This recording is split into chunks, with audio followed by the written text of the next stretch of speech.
I like the back. It's a new board.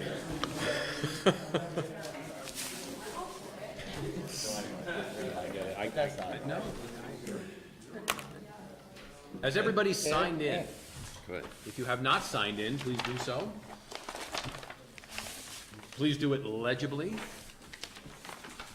If we can't read it, we cannot log you in as being here.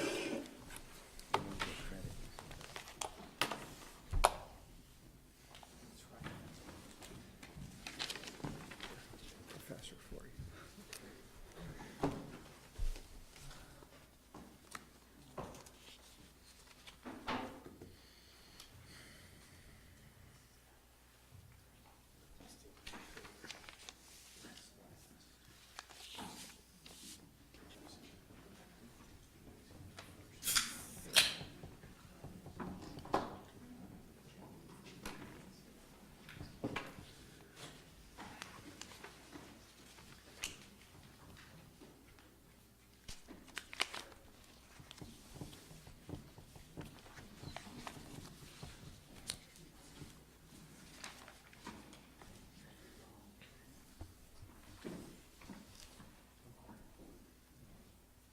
Okay, maybe not, don't print that legibly.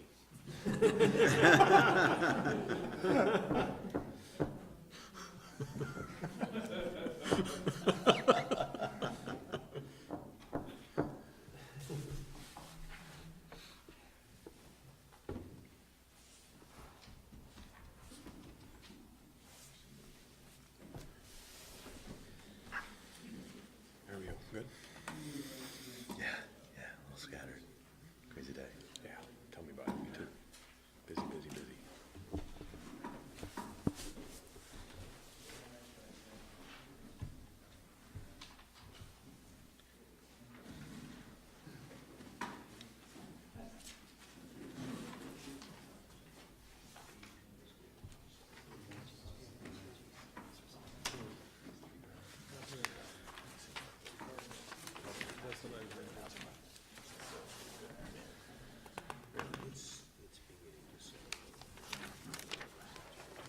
It's too much new stuff to do. Have we seen this plan once or twice before? A year ago, a year ago.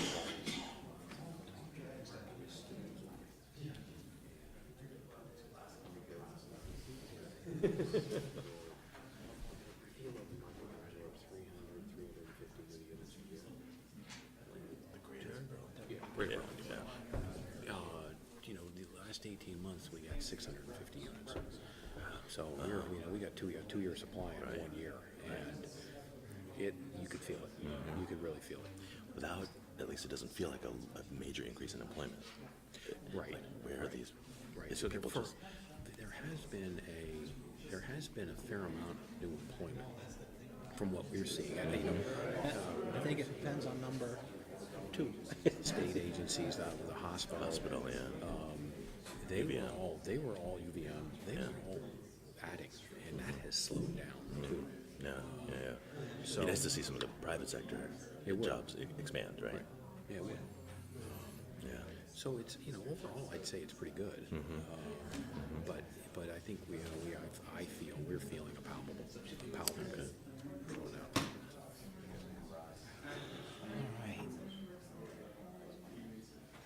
So Melinda, you're in luck. You're You're in luck. You're Town first. center. 10 years.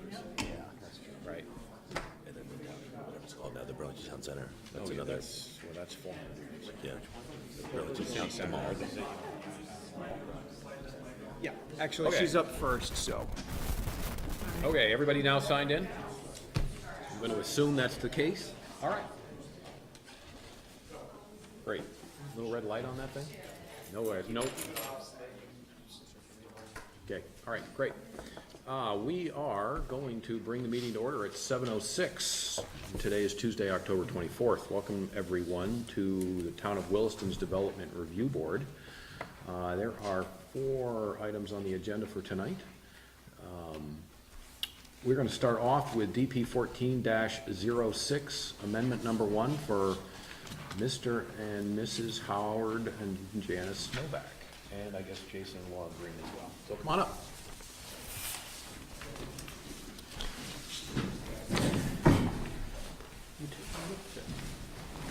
Good evening. Good evening. So when everybody is situated, if you would all state your names and your addresses, we would appreciate it. Paul O'Leary with O'Leary Burke Civil Associates, 13 Corporate Drive, Essex Junction, Vermont. Jason Green, Hartstone Lane, Williston. Howard Novak, Hartstone Lane, Williston. Great. Howard owns Lot 3, Jason owns Lot number 2. Okay. We're gonna let staff go first. This is a request for a discretionary permit for a proposed amendment to a three-lot residential subdivision located in the ARZD. Subject property is located on Hartstone Lane, which is accessed from Golf Course Road on the east side of North Williston Road. The applicant's proposing to enlarge the building envelopes established in the approval of DP 1406. This is the first amendment to DP 1406 and the first time the board has reviewed this request. The applicant is proposing a change to the previously approved site plan, which requires a discretionary permit amendment. Because this shared driveway was recently renamed to Hartstone Lane in September 2017, we've included a chart just to avoid any confusion between former addresses and the current addresses. The pre-application review for the three-lot subdivision was conducted in February 2012. In March 2013, this project didn't receive growth management allocation, but did receive growth management allocation in March of 2014.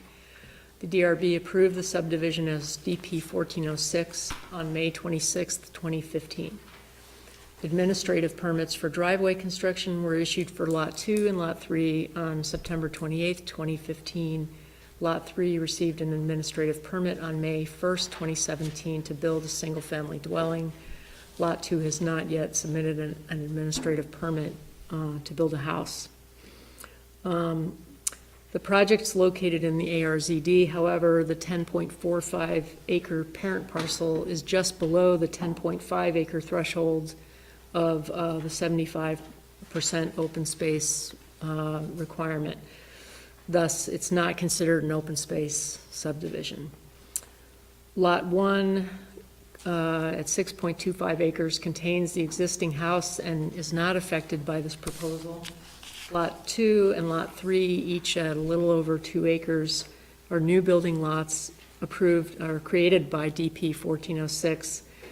The applicant's proposing to increase the size of the Lot 2 building envelope from 22,720 square feet to 29,966 square feet, which brings it to 32.5% of the 2.1 acre lot. He's proposing to enlarge the building envelope by shifting the southern boundary of the building envelope further southward. The applicant's proposing to increase the size of the Lot 3 building envelope from 15,457 square feet to 17,127 square feet, or 18.7% of the 2 acre lot. And by shifting the western boundary of the building envelope westward to the edge of the 50-foot no-cut buffer. The 50-foot no-cut buffer was established by condition number 9 of DP 1406. The applicant stated that the proposed amendment wouldn't have an adverse impact on the forested habitat identified in the previously submitted habitat disturbance assessment. The assessment notes an area of wildlife use in the northeast corner of Lot 3, but the proposed change in building envelopes doesn't encroach on that area. And it's planning staff's opinion that the proposed modification of the building envelopes on both lots and Lot 2 and Lot 3 can meet the criteria of no adverse impact to the significant wildlife habitat area as specified under Williston Development Bylaw, Chapter 27. As far as comments from other departments, the Department of Public Works had no comments for the project. The Williston Fire Department had no comments. The Williston Conservation Commission reviewed the project on October 18th of 2017 and responded with the following recommendations. The WCC had previously recommended that a formal wetland delineation is not necessary due to the distance of the existing wetland from the edge of the nearest proposed building envelope, and this recommendation still stands. The WCC recommends the boundary of the 50-foot no-cut buffer on Lot 2 and Lot 3 should be monumented as a condition of approval. That was carried over from the previous conditions of approval. The proposed amended building envelope for Lot 2 should be adjusted so that it incorporates the circular driveway at the, as you can see on the, I'm not sure whether they had changed that since our meeting, but We have not, no. yeah, so on the site plan, it just shows the circular driveway extending outside the southern part of the building envelope. And they're just recommending that the building envelope include that, that circular driveway.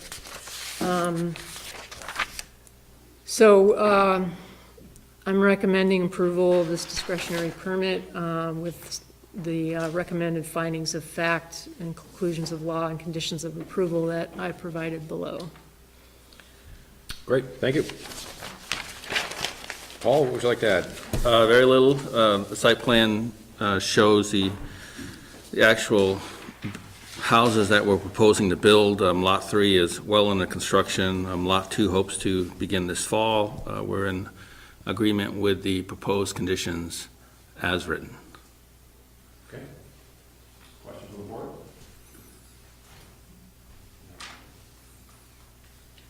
Any questions from the audience? Thank you for your time. Thank you.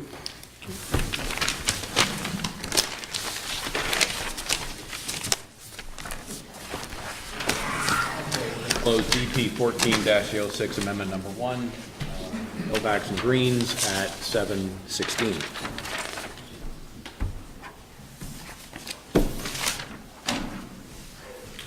Next up is DP 16-20, Frank and Crystal DeVita.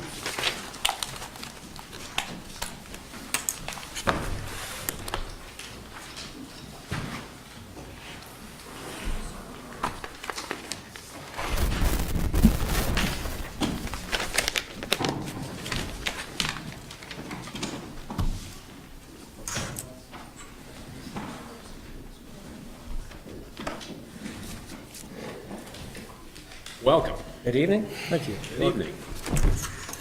Names and addresses, please, gentlemen. Frank DeVita, Fieldstone Drive, Williston. Doug Goulet from Lamb Row and Dickinson Engineering, I live at 240 Southridge Road, Williston. Great. Welcome again. Thank you. Okay.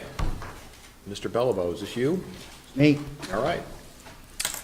So this is a request for a discretionary permit to 5-lot residential development, 4 building lots, 1 open space lot, 35 acres in the ARZD. This item was continued from the September 12th DRB meeting. As the board may recall, the staff had obtained an opinion from our attorney, and there were some materials that were submitted by the applicant as well as some modifications to the site plan. So the application was continued to give the applicant an opportunity to submit a formal set of revised site plans in advance. And we also obtained a second legal opinion from the town's attorney in response to the legal opinion that the applicant provided or obtained from his attorney. So all those were contained in your packet. The project history on this, briefly, the original subdivision was approved back in 1995 under SUB 9510. This application started back in 2016 under DP 1620 went through pre-application, obtained growth management allocation this past March, and now is in for potentially a formal approval of a permit to subdivide. There's a couple of issues at stake here. One is, part of what the applicant is requesting is to create building lots in an area that was not designated to be built in back when this subdivision was approved 22 years ago. Some of the proposed lots, as they've been configured, in addition, actually encroach into what had been defined as the no-build area back in the original subdivision. In addition, there's the question about whether or not the street as it exists, Fieldstone Drive, is brought up, the terminus of it is brought up to the town's current standard, which is to go to a cul-de-sac. It was originally built with a hammerhead terminus, which was allowed at one time, is no longer the town's current standard. The legal opinions, both the ones that we obtained from our attorney as well as the applicants, attempt to address those issues, and some of these issues were discussed at the previous DRB meeting. Suffice it to say that the Public Works position in terms of that the applicant, if this is approved, would need to meet the current Public Works standard that's been adopted by the Selectboard. Their position has not changed. The planning staff position in support of that position has also not changed. The town's attorney position on that has also not changed. So we're all still in agreement on that point. The larger issue, I think, which was raised by council going back to his original opinion, is there's a serious question about whether this should be entertained at all. And I think this raises some really serious concerns. It attempts to break new ground that I think has some potentially very dangerous effects and a potential precedent that could affect just what the town is trying to do in terms of our development in the Ag Rural Zoning District, which represents somewhere between 75% and 80% of the land area of the town. So I think there's a lot at stake here, and our position, I think, is pretty clear. We're opposed to it. We've recommended that you deny it. Okay, thank you. Gentlemen. Great, well, thank you. I'll go through a brief overview myself of what's changed since the last time we were here, since September 12th, I think it was. I think I strongly disagree with all Ken's adjectives about how serious this is and how, what a terrible precedence this would set. This is a great little infill project. We've got 5 existing houses that were approved in 1995. The applicant's house is here, and there's 4 more lots. 2 are under construction, beautiful homes being built. So we're proposing, there's always been a lot 5 in this location. We're proposing 3 new lots with frontage on Fieldstone Drive. The rules have significantly changed, as you know, since '95 with the adoption of open space developments, which is what this conforms with. So you're ending up with, as you can tell, a huge amount of open space that'll be protected in perpetuity. The remainder, what's not open space, will be common land shared with the 8 lot owners. So we strongly disagree with staff that this is setting a bad precedent. This is a great project. So what did we talk about last time? We had proposed a barn, if you remember right, an agricultural structure in this location because of the open space regulations that restrict buildings in designated open space. That structure has been removed and is not proposed as part of this project. That was one discussion point that we had. As Ken mentioned, there was discussion last time, lots 7 and 8, located right here. Their building envelopes encroached into this 1995 quote, no build zone, which I know it's hard for you to see, but it's that red line right there. It shows up on your plan. So that no build zone was just that. It was an area that was not to have buildings in it. So to respect that line from 1995, we pulled the building envelopes for lot 7 and 8. Previously, they did encroach slightly, the building envelopes into the no-build zone. That back setback lines for both those lots have been moved south so that they now fall on the no-build zone, so that there is no building envelope, no structures can be built in the 1995 no-build zone. We don't see that as an issue whatsoever. Doug, Yeah, please. sure, go ahead. The septic that's shown, or the approved system that's shown for lot 7, does that exist now? No. No, is there a definition of what build means? I mean, does putting in leach Well, field? that was always there, even on the 1995 plans. Well, plus, the no-build zone goes out and around that wastewater system, if you notice that. Oh, got it, okay, sorry. That- Yeah. That's why we're back here from 1995, is the rules absolutely changed. The town rules, with regard to open space, the bylaws changed. And the septic, as we talked before, I think in September, the septic rules have changed where we needed to provide replacement mound systems. We don't need to do that anymore, so we were left with an abundance of wastewater areas that weren't being implemented. So we thought, why don't we add a few more homes to this development and utilize those mound systems? And still respect the open space and the rural character of the property. So that's what you're looking at here. With regards to the hammerhead, let's make sure we're all clear. We're not proposing a new road. This is a town road that was accepted in 2015. Yep. We're just proposing lots with frontage on that road. Again, if we were proposing to build a new road, we certainly would agree with Public Works that it would have to be built to today's standards, but we don't understand and never have the desire for Public Works for 3 new houses to reconstruct the hammerhead. It's a deeded town road. We talked about this at pre-app in length, and you folks agreed that that recommendation was not supported, and that was part of your written decision. And, the applicant moved forward with the understanding that that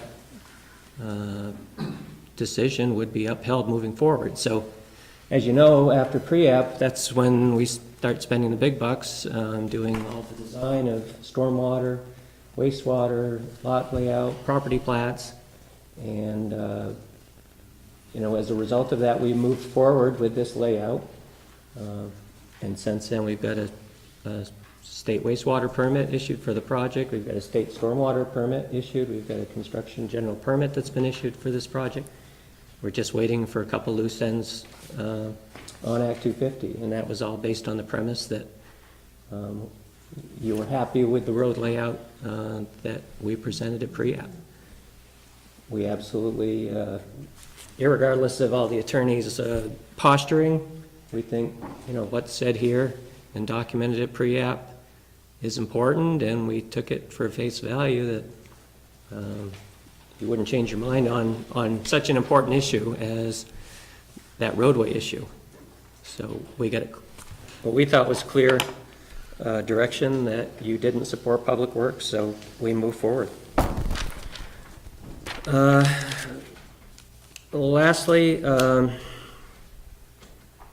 with regard to this whole, issue of whether it's legal, or if that's the proper term, to re-subdivide this property, I don't know if staff did any research. I can't imagine that this is the first project that's come in for subdivision that hasn't been part of a previous subdivision.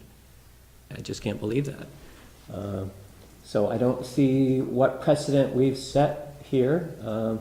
In 1995, there was no restrictions that we couldn't re-subdivide. Lot 5, remember, is is 30 some odd acres, 35.4 acres. So that's what we're here to do. We know of no restrictions in the bylaws that say we can't re-subdivide this property. Staff hasn't provided any documentation, nor has the town attorney, that we're in violation of any bylaw. There's no citing of any sections that this project isn't meeting. It's simply speculative that they think they have a serious concern, but, no, I'm not an attorney, but there just hasn't been anything cited that would say this doesn't meet the bylaw. In fact, the town attorney in his last review letter, whatever you want to call it, in the last paragraph says that, there is really the bylaw doesn't address this situation. It's silent on it. And that you may or may not look at it based on Act 250's criteria as a Stowe Club Highlands analysis. Having said that, we already presented that to you, that analysis. We did it, and it was accepted by Act 250. We handed it out to everyone here, including staff and Emily, so that's part of the public record. The town attorney seemed to indicate that that was still an open question, and I don't know whether he was supplied with our Stowe Club Highlands analysis or not, but certainly staff had it. So that's a little question we have, is why didn't he comment? We had the Stowe Highland Club's analysis already done, yet he still throws that up as maybe a test that you folks should consider as to whether we could subdivide this property or not. But again, I think in my closing argument or overview, I just think what's really significant here in all the town documentation, the staff reports, the legal opinions leading up to tonight's meeting, there's no cited references to where this project does not meet the bylaw. It does. We're not doing anything unusual here. Anyway, I think that's where I'll stop. Frank will go through a couple issues with regards to the staff report, and we'll open it up. I'll try to make it as quick as I can here. I know time's of the essence. First off, I just wanted to find out, my lawyer Jeremy Farkas wanted to know if you guys had received his 75-page document. He asked me to ask you. We did. Okay, he'll be happy. Good. So I would just like to go over my comments on the staff notes with you, and then after that, a background summary of how the issues have gotten to this point from our perspective. But I just want to make a couple of quick points here. You may have noticed in our lawyer's letter from last month, it mentions that Crystal and I have about $35,000 investment into this since the pre-app decision in June of 2016. Now it's over 40. To put it simply, if the DRB does a reversal on its previous decision, we will lose those monies. There is no reasonably possible way to make this work if the roadway needs to be modified. This is a decision that can have serious consequences on real people.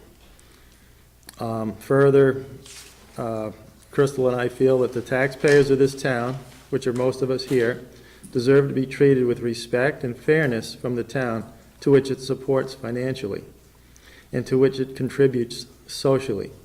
Crystal and I have been supportive to this town for over 25 years, and we will continue to be positive and a contributing source in both of these areas. I'll try to go through this in an organized fashion from here on. Feel free to interrupt if I get ahead or if you need to ask any questions.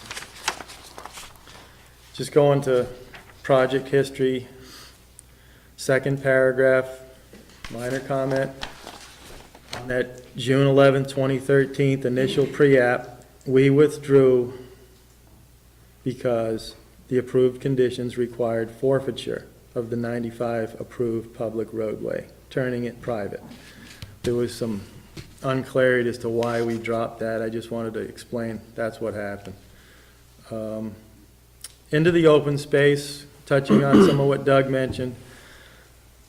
disagree with labeling the no-build zone as open space. The 1995 no-build zone was not defined other than in its description as recorded on the plat, which was boundary line of Lot 5, land use restriction area, no-build zone north of this line. That was the only definition that has ever been recorded for that no-build zone. And we are adhering to this description by not proposing any building or envelopes in the no-build zone.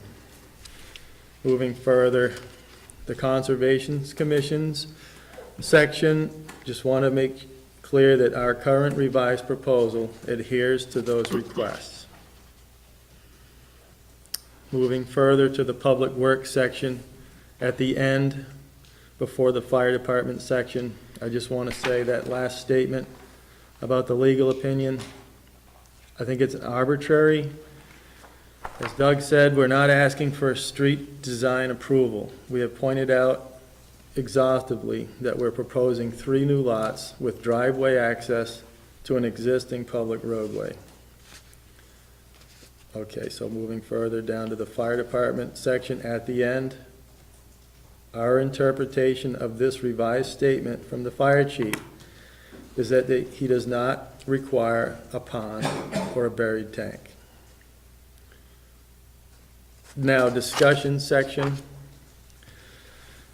The first sentence where he talks about we're proposing to further subdivide land that had already been subdivided in our previous town regulations. As Doug mentioned, it's somewhat arbitrary. It's basically true for all land subdivided in Williston, which was settled in the 1700s. Further corrections. The next sentence talks about the authorization, sub 9510 created 3 lots, it was 5 lots. And it says there was open space area defined on the plat. Correction, no build zone was within lot 5, as I said earlier, not a separate lot.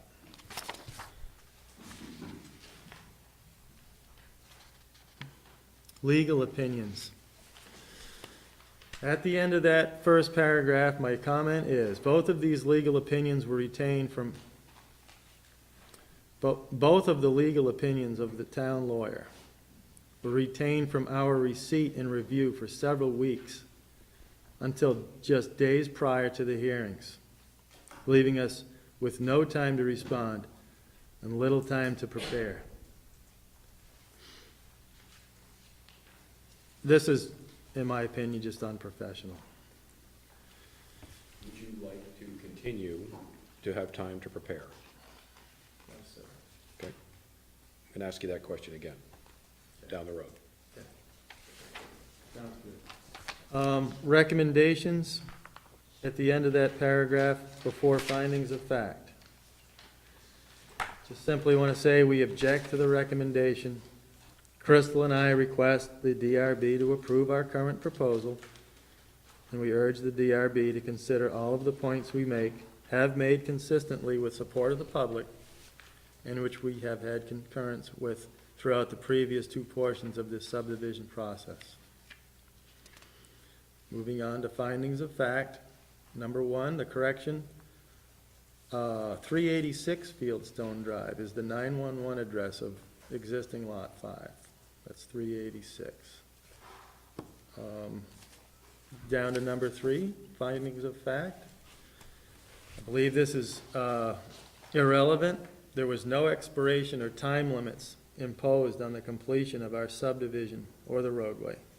The fact that we took almost 20 years to complete was our prerogative and could be looked at as admirable from the standpoint of slowing the growth, consistent with the accepted overall philosophy of growth in Vermont and Williston. On number 4, just a correction again, as I explained earlier, there's not an existing lot. It was just an area on lot 5 defined on the plat as a no-build zone. Number 5, another correction here. The proposed design is consistent with the language of the plat. Number 6, a correction. It's not lot 5, lot 8, it's lot 6 and modified lot 5 are located near the end of the roadway. We point out that although this hammer design is no longer the standard for new roadway design in Williston, we are not proposing any new roadway design. Conclusions of law section at the end. We disagree with the statement. We have honored and adhered to all of the current standards that apply. No specific sections have been cited. Moving further, the conditions of approval. Just want to point out an I is still incorrect. As we pointed out at the last meeting, the correct minimum number is 26.58 acres, which we have met, not the 7.95 acres of the 10.6. That's 35.44. Item B, we object to this condition of the Public Works comments and ask that it be removed, inconsistent with the pre-application approved minutes. Number 4, FYI, that's been done in July.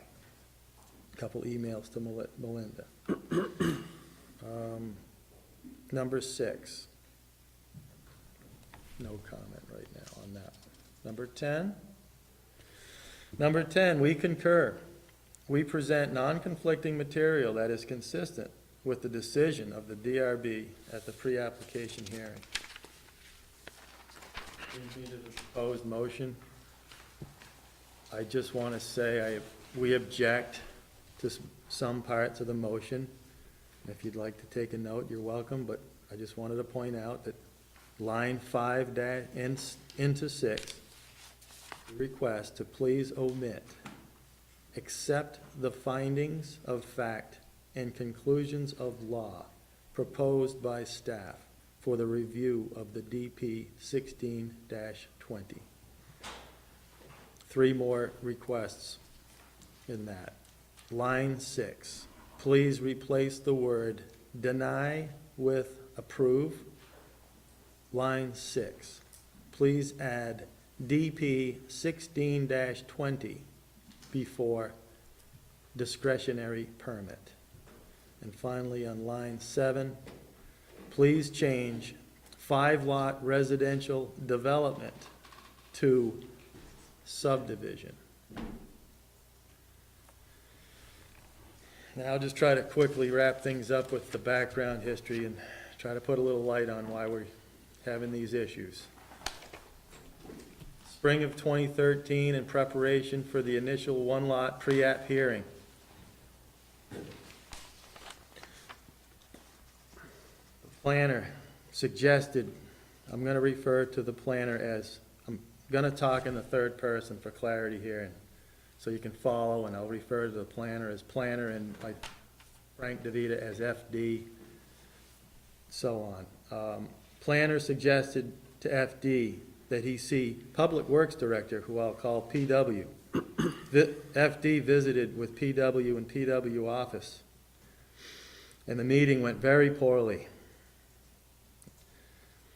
I choose, and I'm going to skip down further, to I choose to refrain from offering the details of this conversation in due respect to PW. However, his behavior was no way for a town official to present himself. Nobody deserves that kind of treatment. I'm referring to myself here.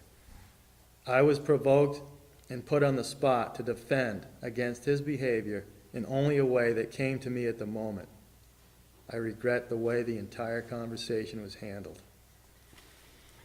Days to follow, FD met with town manager, TM, and planner. TM was very accommodating, and planner was also. TM said that PW would be spoken to or something like that, and it would be handled appropriately.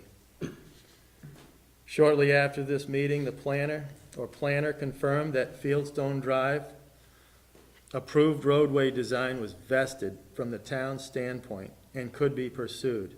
The conditions of 95 approval were recognized in effect, including a requirement to provide a letter of credit and drafts of the roadway deed and offer of dedication. Skipping further, I'm going to skip a few things here, to something that, another incident that bears weight on this why we're here thing. The day after the pre-app hearing, on May 25th, 2016, another disturbing event occurred. FD met with lawyer Don Maddox to review title work that had to be done for 2 upcoming closings of sales of lots 3 and 4 at Fieldstone Drive. Mr. Maddox asked FD to go to the town after the meeting and ask planner if he could do an administrative change on an easement line shown on the plat. Now, once again, this is my comment. I choose to refrain from presenting the details of that discussion out of due respect to the planner. But I can summarize by saying that the planner was angry, speaking loudly in close proximity to others in the office. I did not engage or retaliate, but simply put both hands up, backed away, said that it was okay, and left. We haven't spoken to each other since, except for earlier tonight when we walked in, we said hello, so that was nice. Now here we are at the discretionary permit hearing tonight, trying to make sense of some of these issues that have gotten out of hand. After this verbal presentation of my testament, I submit a plea for the DRB to approve our DP 16-20 discretionary permit with the corrections that I've offered, and also a request for the town not to engage in further legal actions. Sincerely, Frank and Crystal DeVita. Thank you.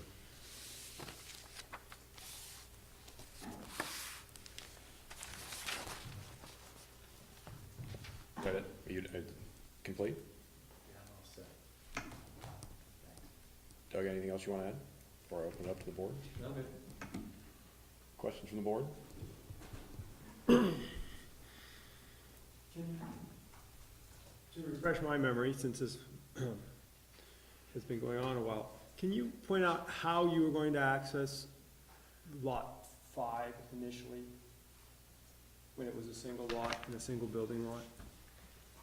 How are you going to access that? Was it near the hammerhead? Was it down by where lot 7 and 8 were? Yeah, it was at the end of the hammerhead. There was a Between house, I don't know exactly where it was, but the house was somewhere down in this location with the driveway coming off the hammerhead. And then obviously The upper arm of the hammerhead, or the, because the lower one looks like it's entirely accessing lot 4. I don't recall, John, if Frank. Yeah, no, they wanted it at the end, the very end, because they didn't want, The Y? they didn't want the Ys disturbed for plowing purposes. They wanted it at the very end, at the V of the Y. And Of course, we were dealing with Neil Boyden back at that point, not, we're what? we were dealing with Neil Boyden back at that point, not Bruce Hoare, so. I'd just as soon as you started to keep personalities out of this. No, but I'm just saying personnel has changed, so So, in other words, that driveway would have been essentially an extension of the approach you had on the road. You kind of would go straight through the Y to get onto this. And for the lots that you were proposing, is that 2 driveways coming off that spot or off of the hammerhead, or is it a shared driveway? Is it? it's, as you look at the Y, they're coming off the interior portions, The V, the same place. 2 separate two driveways? separate driveways. Sheet S1 Yeah, shows it. Yeah, S1 shows it at a larger scale. They're sort of light lines, but they're there, sorry. It's hard to read those between the contours and the property lines and the building envelopes at this scale and with the age of my eyes. So this is sheet S1. I was covering it, but the driveway for lot 5 is shown right here. And the driveway for lot 6 is shown right there. So these portions are all open for selling.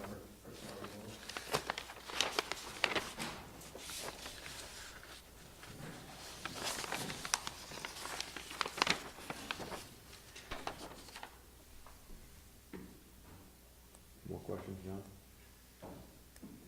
Not that are currently formulated. Other questions from the board? Nope. I have a couple. Fine. Did you say that the cul-de-sac, so forgetting about money and the background and the issues, is the cul-de-sac itself, the design, the layout of it? I thought you said it kills the project or something. Why is that? We've got mound systems down the end of the road that would be taken out, plus 2 building lots.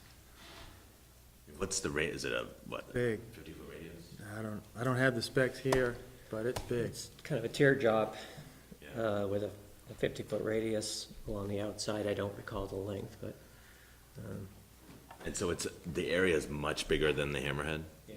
I guess I can't scale it off in my head. Well, and remember, I mean, lot 4, I guess it doesn't matter which I point to, lot 4 is not part of the project anymore. It's a private lot with a house on it now, so Right. So you'd have to go we've all- lost our ability, or we've lost our flexibility to change the geometry of that hammerhead to some degree. Got it. But, as Frank was saying, the cul-de-sac would have to be out here somewhere and would jeopardize both lot 5 and 6, And the mound systems that are. and the mountain surrounding. systems and such. Maybe a question for staff. Has Public Works ever stated why, or if there's anything other than it not being the current standard, why the hammerhead is not acceptable? Do they have trouble plowing or trouble maneuvering? It has to do with plowing and turning vehicles around. Yeah, That's why the current standard is a cul-de-sac. yeah. For what it's worth, I know other towns continue to have the hammerhead as their design standard. And the last question, I guess, is I don't fully understand what the problem is with re-subdividing. I mean, there's the Stowe Club Highlands kind of out there, but it seems like that wasn't an issue that came up with Act 250. And I guess it would be helpful to understand why you can't reopen a subdivision in this case, or what the precedent would be that would be set by approving this. So you have areas that were designated on that original subdivision plat so the words "no build zone" was what went on the plat. When you look through the record, it was discussed as a type of open space. And so it's clear to me when you read through the record that it was the planning commission at the time, we didn't have a DRB. They were looking for, to achieve some sort of preservation of open space as part of the approval. And it was also contemplated that there would be this area where somebody might be able to build something like an ag structure. And so what the applicant is requesting now is they're sort of chipping away at that. And I think that goes to the heart of Paul Gillis's comments, which is that, you had conditions of approval, there were public hearings, there were no appeals. And so these things may seem small, but they were all part of an overall concept and approval. The town's regulations clearly were not exactly the same as they are now, but a lot of what we have today, the seeds of them go back certainly to the 90s, and things have, I would characterize them, have evolved over the years. So to me, that's an important question, is that the wisdom of the planning commission and the regulations at the time was, here's the building lots, here's these areas that are gonna be protected, they're gonna be protected as open space for any number of reasons, as well as this area where we're gonna, reserve for somebody might put some type of an outbuilding on it. And now, what's being requested now attempts to undo significant parts of that. And that's, my concern is, that the whole preservation of open space in this zoning district for any lot greater than 10.5 acres is a key and core principle of what we try to achieve in how we review and approve residential developments, residential subdivisions. So, so that, David, is where my, where my objections come from. I forget the layout of the approved, the 95 plan, but physically, is it at the eastern end? Is that, when you say chipping away at the open space, is it because of the reconfiguration of the mound systems? Well, so these proposed That's the lot, original. This is the 95 plan. There. could you put it up on the easel for me? I just can't see it.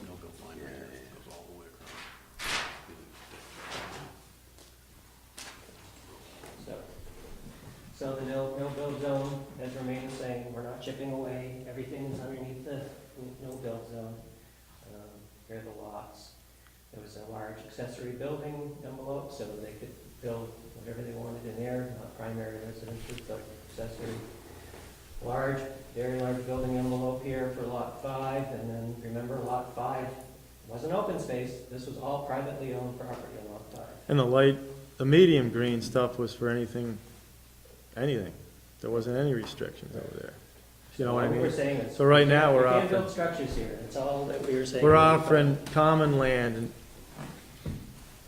instead of that light green area preserved. Another thing I just had to add was, in 95, we were restricted to 5 lots because 150 test pits or better were dug, and 44 acres, and that was it. We could only get 10, and we needed 10 for 5 lots. We wanted to put 7 or 8 lots on there all along, so when you talk about the 90s and the intent, yeah, that was our intent. Our intent was to have a neighborhood like that. And something like this, I'm sure, would have came out of it. I mean, probably not even as good, because the rules have strengthened now. I mean, I don't know. And let's not forget, the permitted density on this property is 19 units. So staff is over-exaggerating that we're raping and pillaging this poor little property. I mean, we're providing more than 75% open space, and the rest of it is common land, which will remain undeveloped. I think we've gone from good to better in our proposal from 1995.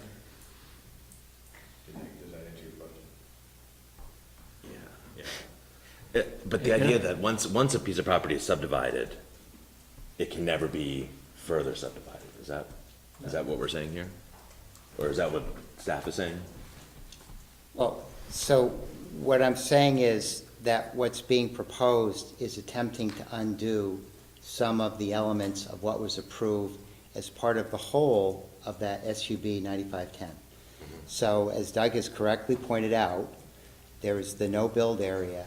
There's also that area that I mentioned just a couple of moments ago that was reserved for outbuildings.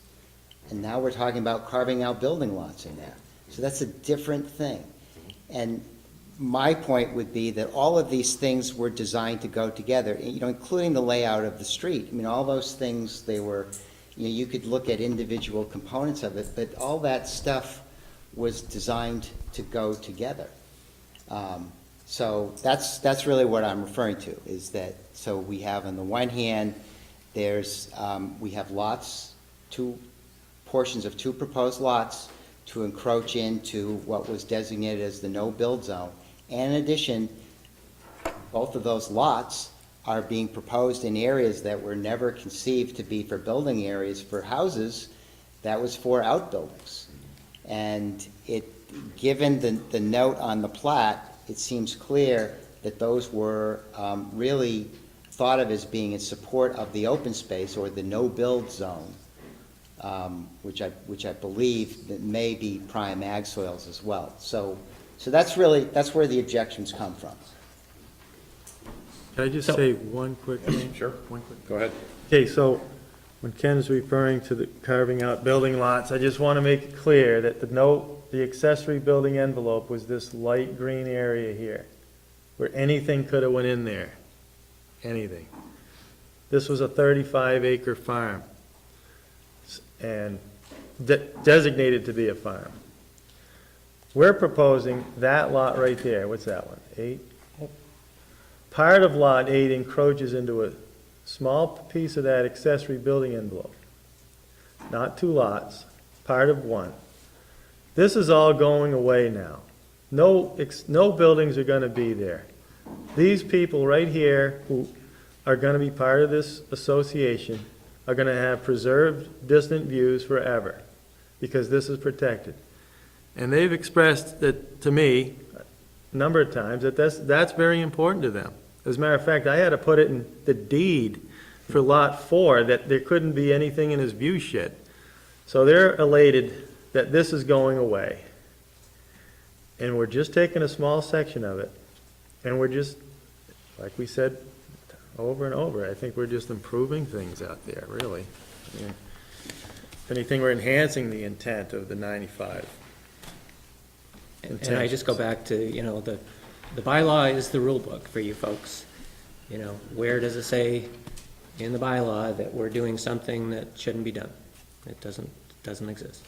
Or staff would have found it by now, I'm guessing. Other questions from the board? So if this were to be approved, you're essentially subdividing a single lot 5 as a new subdivision into 4 building lots and maintain the open space from the initial approval. Yeah, all, What happens, what about the rest of the land? Is the open space a separate lot? Is it? So I can answer that. So first of all, there was no original open space.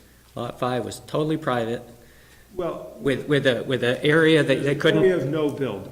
Right, yeah, no, that's fine. We can keep repeating that if you want, but it's just taking up more time here. Well, there's a I'm distinction. trying to get to the point of what is left of the non-no-build zone. What does that become part of? I can answer that. I had a meeting with the 2 new lot owners before this. Which two would those be? Okay, so Steve Hackett owns Lot 3 now. He's building a house, and Art and Susan Greenbaum living on Lot 4, 3 and 4. I had a meeting with them before we decided to do this, proposing the open space, and I said, hey, look, I think I want to turn Lot 5 into common land, most of it. What do you guys want? I mean, what do you think? And they couldn't believe it. They wanted to know if I was going to ask them for money. I'm like, no, I'm not asking you for money. I'm just asking you if you want to do this. So it's common land. Yeah, so it's all going to be common land. Common to who? So everything, all these lots, these white lots, that's our lot, Crystal and I. This is vacant right now. Still, we own that. That's 2. That's Lot 3, and that's Lot 4, okay? This entire thing here currently is Lot 5. But does this project not have, what I'm hearing you say initially is that this project has nothing to do with lots 1, 2, 3, and 4. Nothing. And yet, those lots are gaining common land that they now have common ownership of? We own 1, 2, and 5. Okay, yeah, I probably didn't explain that, actually. I don't know if we ever explained It that. seems that this does indeed include lots 1, 2, 3, and 4, because they've gained common land. Well, they don't have to. You could exclude them from that. We could, but we you could. just said that they haven't. No, I think that's a good point. We want to have a nice neighborhood out there, so. So Everyone wants everyone to have a nice neighborhood. Well, if we're restricted in only having open space to those 4 lots, that's fine too. I mean, if somehow legally we can't accommodate them.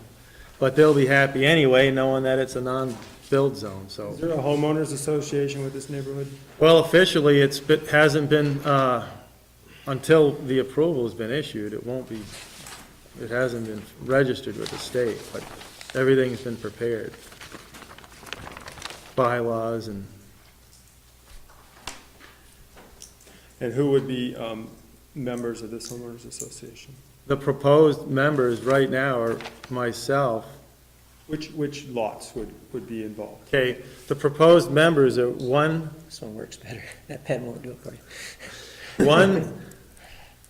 one member from each lot. So if there's 8 lots total, there's gonna be 8 members. That's the proposal.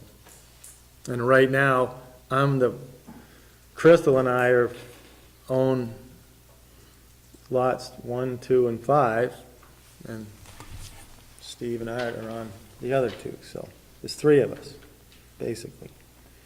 So just to make sure there's no question about the difference between open space and common land, up in the top sheet, the light green are the lots, proposed lots as part of this subdivision.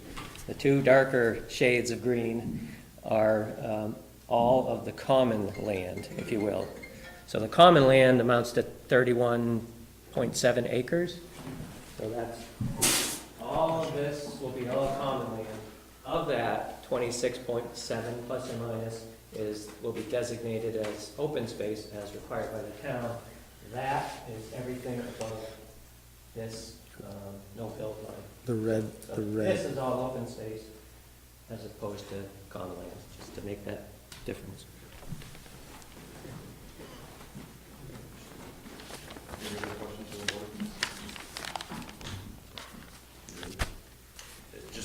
So the HOA would be the owner of the common land, is that, Sorry?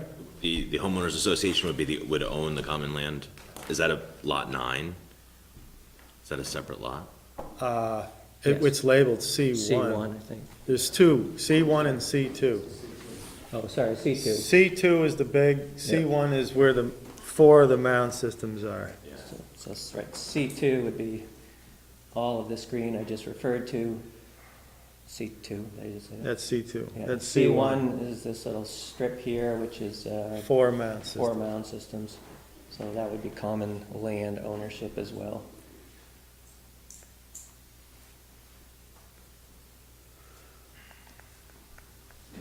Any questions from the audience? Sir, if you would state your name and your address, please. Paul Christensen, 895 Van Sicklen. This common area with these common mounds, if there's a failure, how are they gonna sort that out of curiosity, since they got four house building lot mounds all in one place? If one fails, there's a good chance they could all go, right? Yes or no? Well, you're here to make a statement. I think more than me answering that, maybe the applicant can answer that. What? Maybe the applicant can answer that. Oh, okay. So the 4 septic systems in this C1, thank you, are owned by lots 1, 2, 3, and 8. And the plat clearly shows that all 4 of those lots have an easement over that entire parcel for future maintenance. They get in there and work on the mound systems. They're 4 separate lots. They look like one, but they're 4 separate. That answer your question? They're not connected. Okay. Other questions from the audience? Any other questions from the board? Okay. I'm going to ask you again, you have a choice. We can close the hearing and vote, or we can continue, probably another 4 weeks, and you can address the issues that have been brought up at this hearing. No continuance, please. All right, very good. We're going to close DP 16-20 Frank and Crystal DeVita at 8:08. Thanks for your time. Thanks, guys. Thank you, guys. Thank you. Ladies.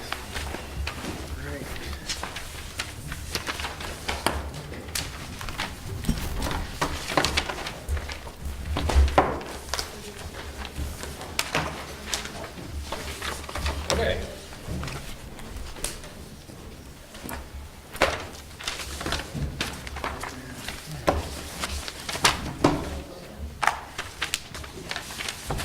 While we have a moment, the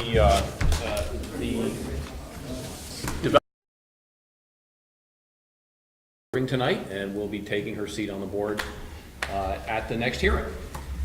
Welcome. Paul. Is Paul here too? Yes, Where's Paul? right there, he just Just, That's Paul. he even said his name. Perfect. Well, welcome as well, Paul. I didn't realize you were here. And we're looking forward to having both of you on the board.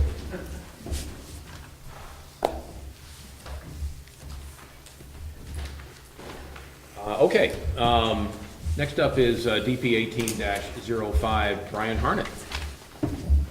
Gentlemen, welcome. If everyone would state their names and their addresses, please. I'm Ian Jukes from Krebs and Lansing Consulting Engineers, 164 Main Street, Colchester. Say your name one more time. Ian Jukes. Brad Rabinowitz, architect, 200 Main Street, Burlington. Brian Harnett, veterinarian, 51 Nashville Road, Jericho, Vermont. Jesse Carswell, Krebs and Lansing Consulting Engineers, 164 Main Street in Colchester. Great, welcome. Matt, you look like you're ready to go. This is a request for pre-application review. It is to both adjust a boundary line in an existing industrial commercial subdivision and to develop one of the adjusted lots with a new building and site for Burlington Emergency Veterinary Services. This is on Marshall Avenue. It is to the north of the existing FedEx facility and across the street from the Champlain Oil Fleet Fuels facility on Marshall Avenue. So before you get to Shunpike Road, if you were headed northwest on Marshall Avenue. The proposed building is currently designed at 17,145 square feet, includes all of the things that you would expect to come along with a new building, parking, signage, outdoor lighting, and other appurtenances. We are in the Industrial Zoning District West. Veterinary services is an allowed use in the zoning district, subject to site plan approval by the Development Review Board and any conditions on that approval necessary to generate compliance with the bylaw. Quick note, this is a pre-application meeting. This is intended under our bylaw to be a concept level review. There are a few things the DRB can decide to request that the applicant bring at the next stage of review as part of their pre-application recommendations, including wetlands delineation, functional assessment, shared parking study, traffic study.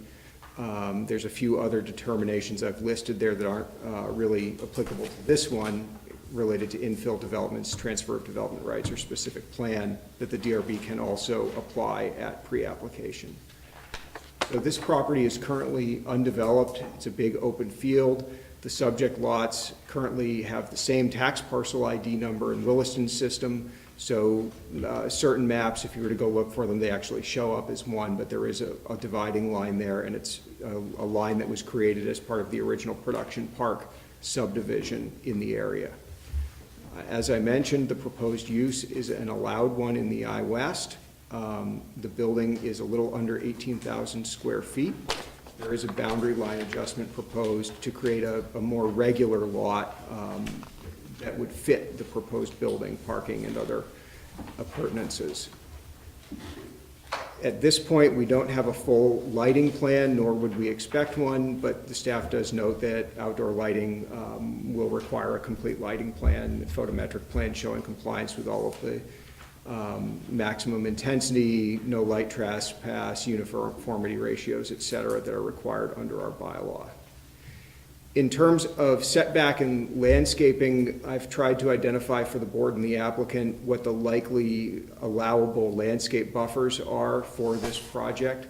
In most of Williston, side and rear yard buffers are determined by a combination of the intensity of the proposed use, the intensity of the adjacent use, and the amount of landscaping that's proposed to be planted. So the more alike two things are, the smaller the setback, the more you're willing to plant in a buffer in terms of density of vegetation, the smaller the setback. I have identified adjacent uses, including vacant land. That would be the other lot that's subject to the boundary line adjustment. Public way, Marshall Avenue, where we're looking at a street tree scenario and a typical zoning setback of 35 feet. Warehousing to the south, that's the FedEx facility. I have identified the lands to the west as residential. There is kind of a mix of uses back there. One of those uses is residential, and that's the one that generates the greatest demand for a setback. So that's the one I've identified in the pre-application notes for the board to consider. There is also a requirement that we're identifying at this stage of parking lot landscaping. So there's a requirement that a minimum of 5% of the area of any parking lot be in landscaping, and that landscaping includes shade trees that provide shade over the parking lot. There's no proposed outdoor storage at this stage. Outdoor storage is typical in a lot of industrial uses, probably not typical for this use, and we wouldn't necessarily expect the applicant to need to identify outdoor storage areas on a plan like this. In terms of access, the applicant would be proposing to access via a new drive on Marshall Avenue. It's a town road, and we would look for Public Works to review and approve or recommend approval of that access under their standards. There are new vehicle trips that are expected with this new use. Some of those would be during the PM peak hour, which is the design hour used by the town in assessing its transportation impact fee. This is also the stage of review where the DRB may determine whether they would like to see a traffic impact study or other traffic impact information submitted by the applicant as part of a discretionary permit. And I'd recommend the board ask the applicants about what their anticipated trip generation is, what their operation looks like during that PM peak, to try to get a feel for whether you want more information or whether you just are comfortable with an administrative fee happening when a permit to build is reviewed. There are parking requirements in Williston's bylaw, and they are expressed as generally both a minimum and a maximum, meaning there's generally one correct number of parking spaces for any site or use, and that number can then generally be reduced or increased based on compliance with a couple different elements of the bylaw. In the case of what the applicant has shown here, they've shown about 85 parking spaces. That uses a medical office standard to generate the parking number. I've provided the DRB with a table using the veterinary clinic standard, which is significantly less. And I put that out there. You know, I use the term compliance summary in my parking table, but really we're having a pre-application discussion, and I think it would be good for the DRB to take any testimony they'd like and give the applicant any direction they'd like based on whether the parking generation at this type of clinic looks more like a traditional vet clinic or looks more like a higher volume, human medical use. So with that, we have both required baseline parking spaces, handicap accessible spaces, outdoor bicycle spaces, long-term bicycle spaces, and end-of-trip facilities, meaning commuter showers. All of those things are shown in the applicant's preliminary floor plan, and they're generally showing provision of more of all those things because, again, they're using a higher baseline parking number than I might apply just looking it up in the book. There is no shared parking proposed. There's no other user on the site or nearby where you would expect a shared parking arrangement to work. If the lot next door was being developed at the same time, there might be an opportunity there for shared parking, but we don't have it today. The applicant is proposing to connect to municipal water and sewer service, and in the Public Works comment memo, you note that water connection and sewer connection fees will apply. Just a quick note, we do require designated snow storage areas on the plan at discretionary permit, just knowing where we're going to push the snow and that we're not going to keep it somewhere that's going to preclude handicap parking or acceptable circulation around the site. When we get to discretionary permit, this project will be subject to design review. So our design review district, which we normally think of as being things that are either here in the village or down in Taft Corners, does actually also cover properties that have frontage on Marshall Avenue. So there will be some review by the Historic and Architectural Advisory Committee related to that. Generally, design standards for a building like this, it needs to have a couple of windows facing the street. Entryway needs to have an airlock, no dead walls. I can't think of anything in chapter 22 that would be problematic for this kind of development under those standards.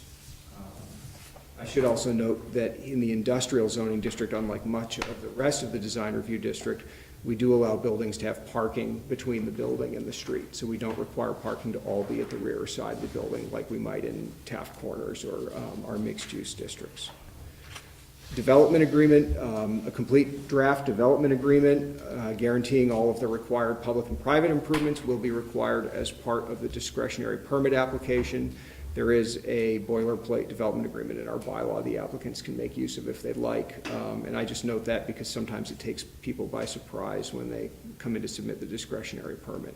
That's simply a way of talking about bonding for those improvements and guaranteeing that they get done to this town standards.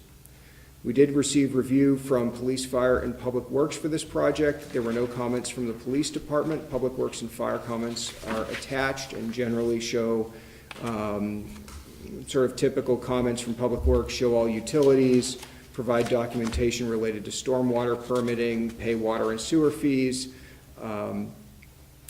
There's a discussion of the 20-foot wide bike ped easement along Marshall Avenue and the need for a right-of-way permit to access the town's roads. And the fire department generally notes that the project will be subject to their plan review standards and calls out a few of those requirements going forward. So I have prepared a recommendation that this be authorized by the DRB to be moved forward to discretionary permit review. I did leave you with a shall or shall not recommendation related to the parking number. I don't think the board and the applicant need to nail it down to an exact number tonight, but I hope that what the board gets to see a discretionary permit and what the applicant hears back from them isn't a total surprise based on some preliminary discussions about parking you can have tonight. And I'll stop there. Thank you very much. Gentlemen, your turn. Thank you. Let me just walk through the site quickly. So we're lining up with the existing driveway. This is great setup. Across the street, that's why the driveway is kind of cocked and went into the lot. We don't want to have those conflicting terrain movements. The lot is going to have infiltrated stormwater. Right, the rest of the park is all into the central system. This area is just too flat to come anywhere and stay in the soil, so we'll be designing that soon. The parking seems a little heavy, frankly, under the current standard. So what are you bringing down to if you use the vet standard? 35. I think we want to go past that. We were originally thinking that this end of the lot could be. So since we touched on it, Yeah. that topic is good. That's really going to be the point of discussion. Why don't we stop there? And if Brian, why don't you give us a rundown on why this is a medical office building, or if you're looking at it as a medical office building as opposed to a veterinary standard? I think if you were to look at a small animal hospital. Speak up a little bit. Oh, stand up. You don't have to stand. As a small animal hospital, I'll speak up and stand. With 2 to 3 veterinarians and maybe a dozen staff members, then absolutely, I think that's appropriate and the comings and goings during the day. But we have, probably 65 staff members that span 24/7, and we're the only hospital that's open on Sunday to receive emergencies Saturday afternoon. So much heavier volume and parking needs during those times. Do you have an existing site now? We do. We're on Commerce Street, and we're in 5,000 square feet, and I can't. Do you know how many spaces you have now? We get about 40. I think we have about 40 Yeah. now. Yeah. Do they fill up? They do, yes. Yeah, we lease space across the parking lot from the realtor building, and so we're allowed a third of their spaces under that lease, and we use those spaces as well currently, so. So this would be tripling and a little more some. Tripling the square footage, but not necessarily the parking that we're currently using, so. So 65 staff members is what you're proposing over a 24-hour period of time. What would be the peak load of employees at any given time, and customers, pet owners? I think that currently, well, if Tuesday's a busy day, I think we have, 10 veterinarians and, probably 30 support staff. So, over the course of that day, and then, with variable intensity, and then there's the client numbers that are actually there parking at any one time is maybe only 5 to 10, because they're coming and going, so it's largely staff driven. I mean, one way to handle this might be to just literally count for a while, take a log of this, because Based on what you just said, I got 50. 10 vets, 30 staff, 10 to 15 customers, 50, 55. Right. So 85 is we don't want to do something that's going to hold your business back. Right. But given the impermeable surface issues that go on around our country, we don't want to hold it either. Mm-hmm. So and we don't need to do it right now. Yeah. But we're definitely going to want to nail that down. I think that's appropriate. the idea is to expand, right? So right now they're in 5,000 square feet. They're going to go to 17. It's not a direct multiplication. I think it's like doubling your business. Is that a fair thing? At least that's what they're aiming for. So maybe if Is it conceivable that again, this is a discussion, so is it conceivable that, 60 or 65 gets built now and an area is designated for another 10 or 20 down the road if you grow into it? that frankly was what we were going to ask you for. So, I mean, it does seem silly to build the last 20 if you're not really sure you're going to use them. So that we were trying to provide proof to you that we could build them if the demand really was there. We could accommodate everything on the site, but we were trying to back off of that. So that's a topic we can discuss. We can discuss later on. Maybe you can make a note of that when you come back down the road.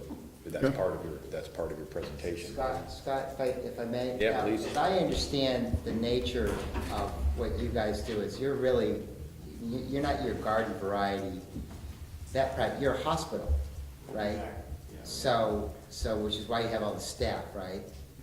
And Ian, perhaps this is something we might be able to have a conversation. I don't know if there are studies or there's a standard in the ITE manual for parking for that hospital as opposed to,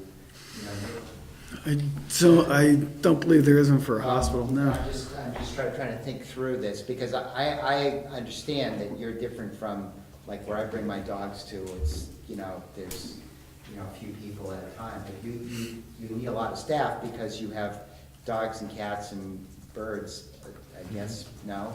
Just dogs and cats that need a lot of care, right? Because they've had surgery, or they've had an accident, or they're very ill, right? That's correct, right. I think what you've got is you've got different activities going on in the hospital, more of them than what you would have in a regular clinic.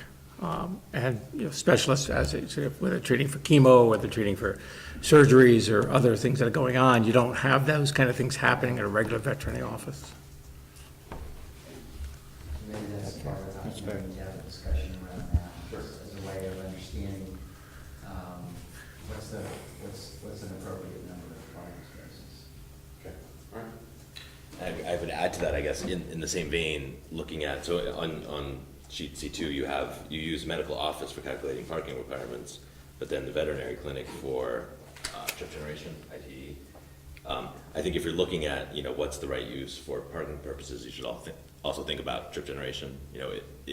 This sounds unique. It sounds like it's not like a regular vet, and so does it generate more or less trips than a? But let's So make sure we're using the same code across the board. Yeah, we did one count so far, just one night, and it wasn't even on their busy night, so it might not be that representative. And we got, At the existing. yeah, we got 25 peak hour trips, PM peak hour.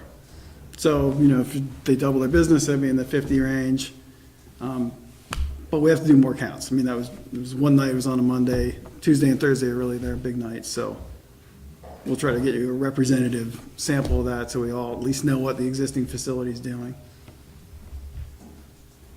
And it seems like it still seems like it's going to be under, the 80 that we were coming up with. Seemed a little heavy, Again, but, let's see if we can nail that down a little. and I think, the peak hour aspect of this business is, it's not a very peak hour intensive business, it's a 24-hour operation. Is there a shift change between 4 and 6? There is a shift change at 5, there's a shift change right around midnight, and then again at 8 o'clock in the morning. Maybe I'm wrong. 75 trips is kind of a threshold beyond which V-Trans likes to see traffic studies. Yes. And that would be my sense, if you're above 75, a traffic study would probably be warranted, so, this says 80, which is above that, you're saying maybe 50, so I think that's an important number to pin down. Right. Whether or not a traffic study is needed. What I would just reiterate is, if the board wants a traffic study, now is the time to ask for it. So you'll need to make some sort of determination on that as part of pre-app.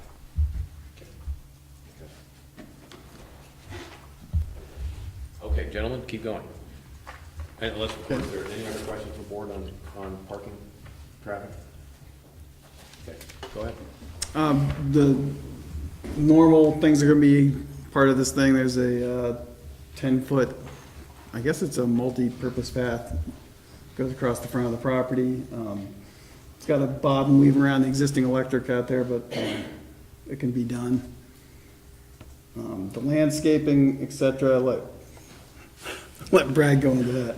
He's got a much more sophisticated look at it than I do. Well, that's a preliminary shot at it. We don't have the street trees on there, which I know isn't a requirement. But the landscape architect was looking at, the type 1 and 2 buffers, I think it is, on the north and south sides of the property.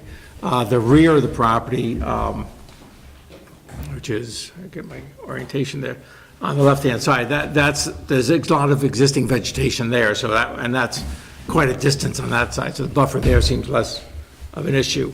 And a lot of the planting is really just enhancing the building and the property.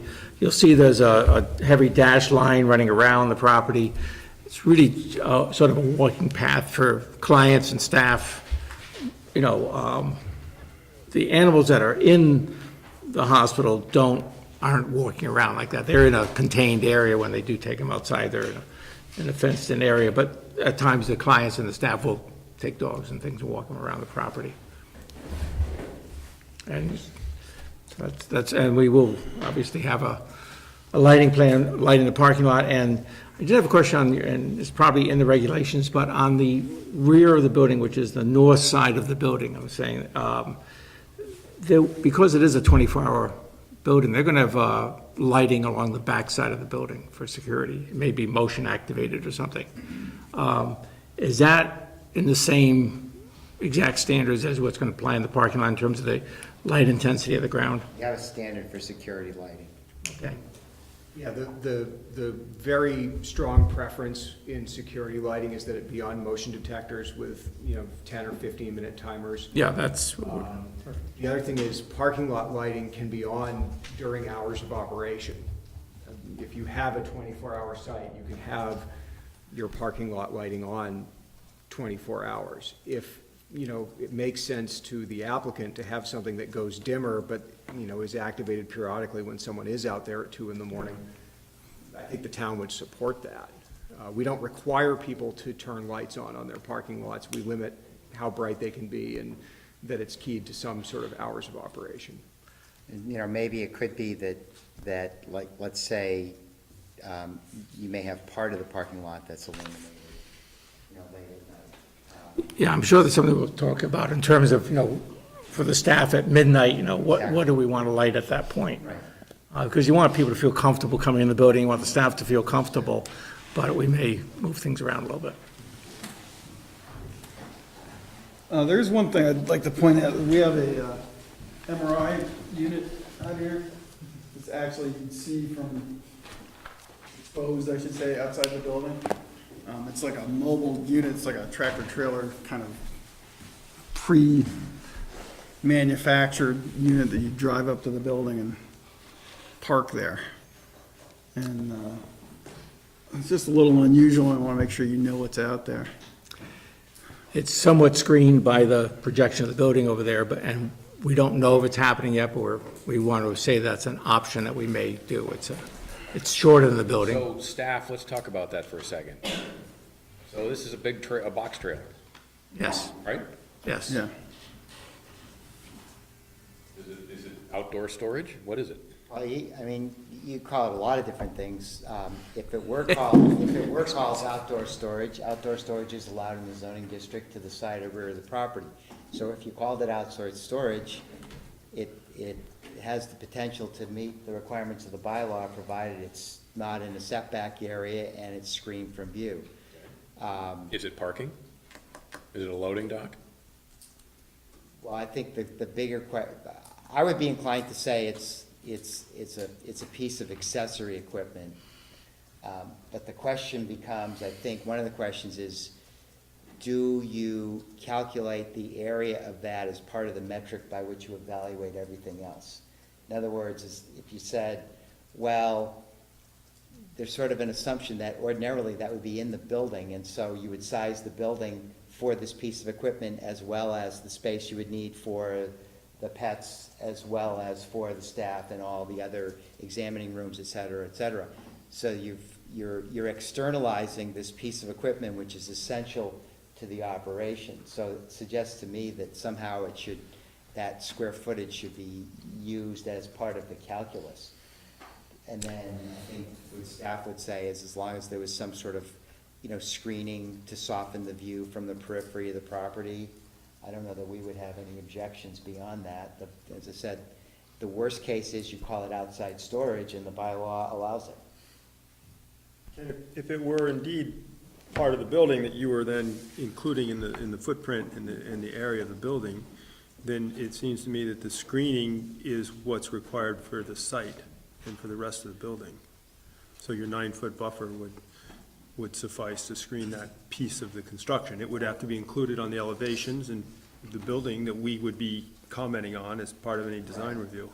Perhaps there might be, when you do, like typically we get informal plantings around the periphery, and within that, perhaps the informal plantings would be arranged in a way that it gives, particular screening to that. But it still allows you to pull it out if you need to. Yeah. Would this be attached to the building with a kind of a? There'd be a connection, so you get from the building into You don't the, have to go outside with a no, stick. no. I would also point out that at the moment, that function is inside the building. We're doing a MRI function within the building footprint. I noticed, there's a room there that says MRI, Right. which is where. This is, we just wanted to mention, this is a possibility, really to hear what everybody's comment is, I think, to know, and hopefully between now and the time we submit, we'll maybe make a decision on that and bring the appropriate documentation and views.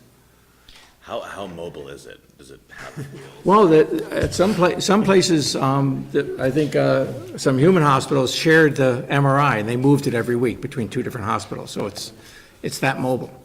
So if you had people parked in those two spaces that are marked two spaces, how would you? Oh, you'd have to have a way to pull it right out.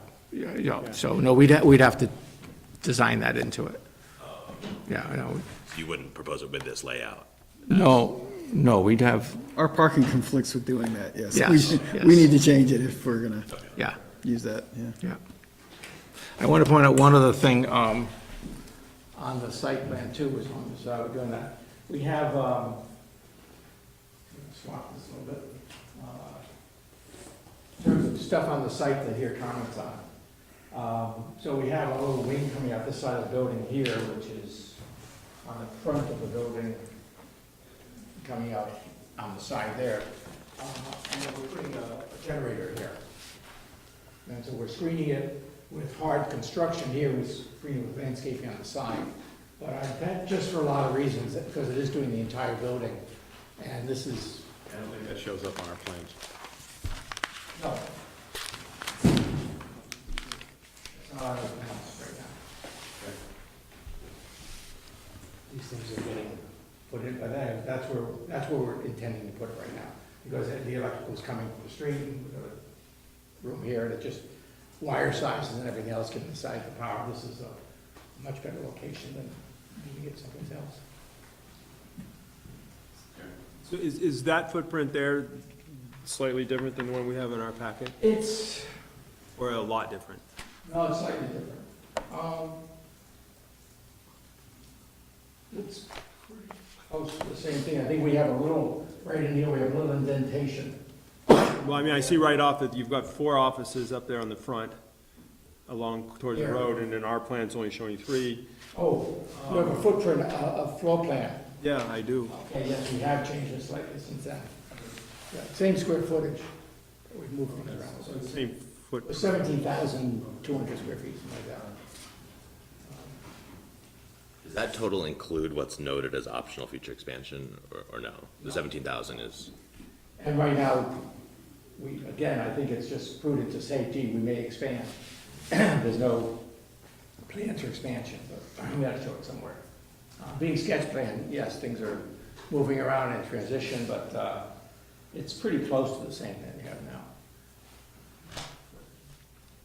I'll just take this opportunity to comment. I appreciate the detail and the clarity of the drawings that were put in front of us. It made it fairly easy to understand. I was gonna ask if you had any sense of the building materials or form, but I see that you gave us a sneak peek at I wasn't trying to hide exactly that. But, here. Again, this is sketch plan, so we have a little grace here, right? So, this is the street side here, we're looking at probably a standing seam metal roof for a good part of the street side of the building. This again is, street side's over here, we're coming across, this is an entry, trying to have some kind of covered entry, it's 24 hours emergency kind of thing, we have an entrance there. These clear store here, the heart of the hospital is a treatment room and stuff like that, it's in the middle of the building, so we need to bring natural light into it, so that's what this is happening here. Get to the back, we do have a flat roof back here, we do have rooftop units, would be over here on this part of it. They show up in this isometric we have here, but really giving the roof slope in the distance, you really can't see them from the street. We are looking at photovoltaics on this side. This is the south elevation.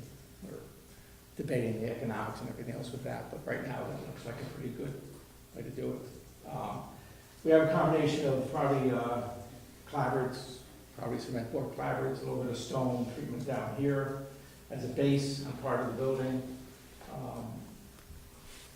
There's a conference room, I think that shows up on your thing. I mean, part of this kind of facility will be educational kind of thing, so we have conference facilities back here is almost like a standalone.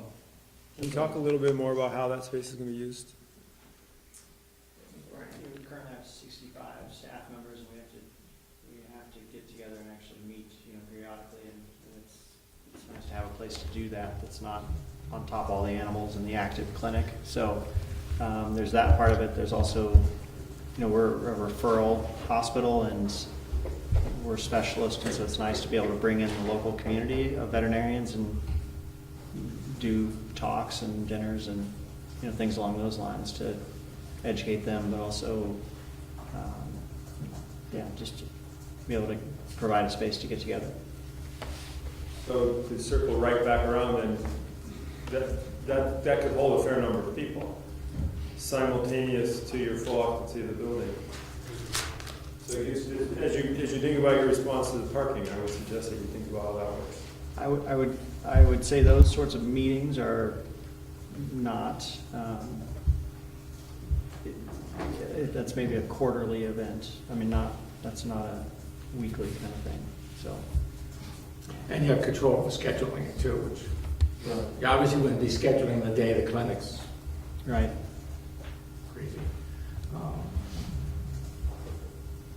So preliminary. It's a very nicely sized space. There's, I found typically pent-up demand for space like that, depending on how available you make it. So. Sure, absolutely. We definitely would open that up to, we'd encourage other folks to use it, yeah. Be careful what you wish for. This is gonna be one of the sharpest looking buildings on Marshall Ave.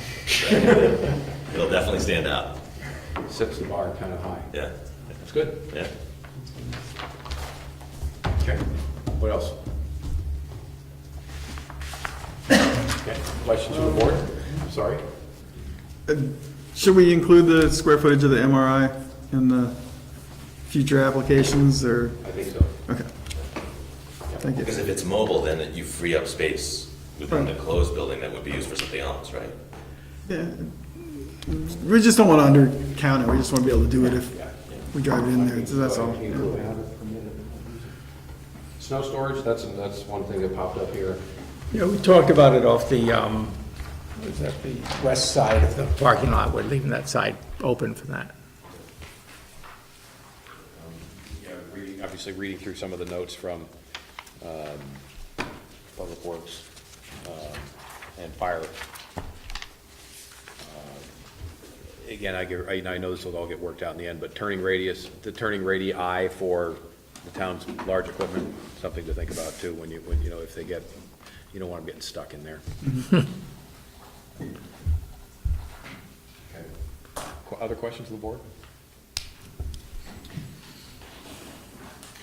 There was a Public Works comment, I didn't totally follow. It said, provide documentation the storm permit will not be required or amended. There will be a new stormwater permit. Yeah. The permit for production park didn't include the impervious on that lot, or the proposed impervious on that lot, because you can't get it to flow to the central system. This is just too flat. So that was always thought of as one that's gonna be infiltrated anyway, and it obviously will need a new permit. So that, it doesn't make sense. I mean, should it say that a storm permit will be required? Yes. Well, a stormwater permit will be required. Yeah. So however you guys wanna word it. I suspect what Lisa was trying to get to is she's probably thinking, as Ian was just saying, that anticipating that perhaps an existing permit would be amended, and it sounds like there's just gonna be a new permit. That's for the stormwater division to see how they wanna process it. We're not gonna propose any changes to the existing system for production park. Right, none of those ponds need to get modified. Said, I think what I think Public Works is they want some documentation of what the status of that stormwater is gonna be, whatever that is. Right. Understanding soils there. Yeah, well, we're hoping that it infiltrates. We've got test holes scheduled for Thursday, so. Yeah, it's pretty sandy. It's Dorothy Krupp's old farm. I don't think it wasn't the greatest soil for farming, but it's pretty good for infiltrating, frankly. Other questions from the board? Questions from the audience? Any questions? Anything else you would like to add? I think that's it. I just had. Yes, please, one go ahead. comment. I believe there was a Public Works comment about the location of the 20-foot wide easement, 10-foot rec path. They wanted it adjacent to the existing right-of-way, but we have it shown where it is to avoid the existing utility pedestals at the southeast corner. Is that gonna be an issue? So, to answer your question with a question, have you talked to Public Works? We'll work that out with Bruce. Okay, so if you can't answer affirmatively to my question, then you should go and talk to Public Works, and they will work that out. You will know exactly what it is that they're looking for and exactly what it is that they'll be asking for. So I encourage you to talk to Bruce and/or Lisa, and they'll tell you exactly what it is they want. Are you proposing to construct this or just have an easement shown on the plan? I believe we're required to construct it, right? And this is in design review, this one? Yes, it is. Our design For some review reason, I thought it wasn't, but. includes all of the growth centers districts, as well as properties in IZ that front on Marshall Avenue and Williston Road. Is that a new? I looked puzzled Thing when or- I said that, so I actually brought the bylaw up on my phone to make sure I wasn't wrong. Okay. And Marshall Ave is called out, and I do recall now, We've done a few things in this area related to that. Berlin City Auto, and they have a portion that's in mixed use and a portion that's in IZ for Fiat Alfa Romeo. Did we go through design review on across the street for the Champlain Oil? Yes, I believe. We did? Okay, well, then I'm wrong. It may have been fairly cursory because the buildings were sketched out and the rest of it was just a set of pumps. Yeah, for what it is, yeah.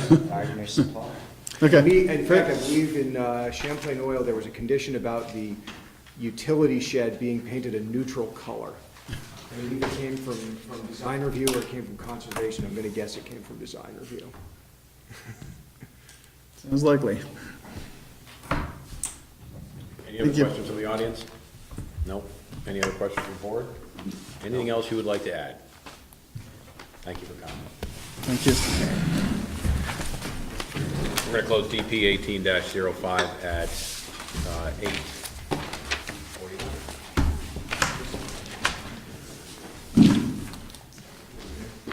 Okay. Next up is DP 18-04, Village Associates. I am going to recuse myself from the hearing. The applicant and my property do abut each other.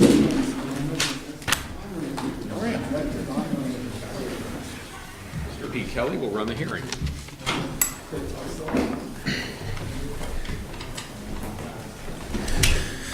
Good evening. Paul O'Leary Burke Civil Associates, 13 Corporate Drive, Essex Junction, Vermont.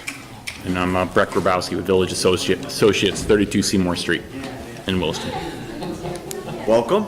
As customary, staff goes first. Okay. So this is a request for pre-application review. It's a proposal to construct a 31-unit apartment building at 55 to 59 Day Lane in the Taft Corners zoning district, TCZD. The proposed development would add 31 one-bedroom units to the site, which is currently developed with a 14,000 square foot office building and associated parking, et cetera.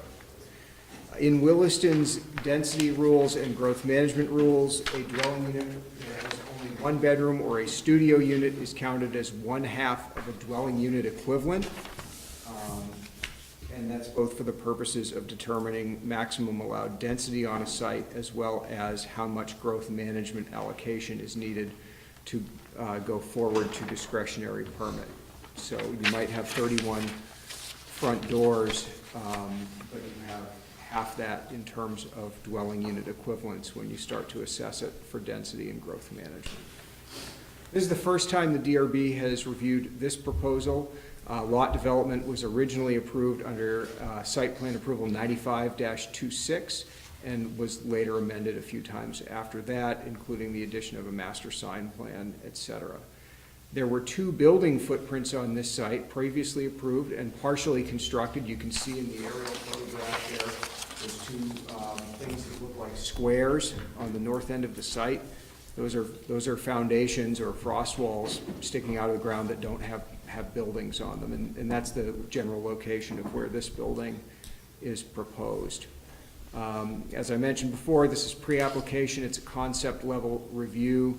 In the case of a residential project, the other purpose of this is to both authorize the applicant to move forward, but in this case to growth management, the interim step between pre-app and discretionary permit when you have a residential project. So the proposed use added to the site here is multifamily housing. Mixed uses, including residential uses, are allowed in the Taft Corners zoning district. This new building containing 31 one-bedroom units, as I discussed a little bit before and below, this is understood as 15 1/2 dwelling unit equivalents for the purposes of determining residential density and growth management allocation.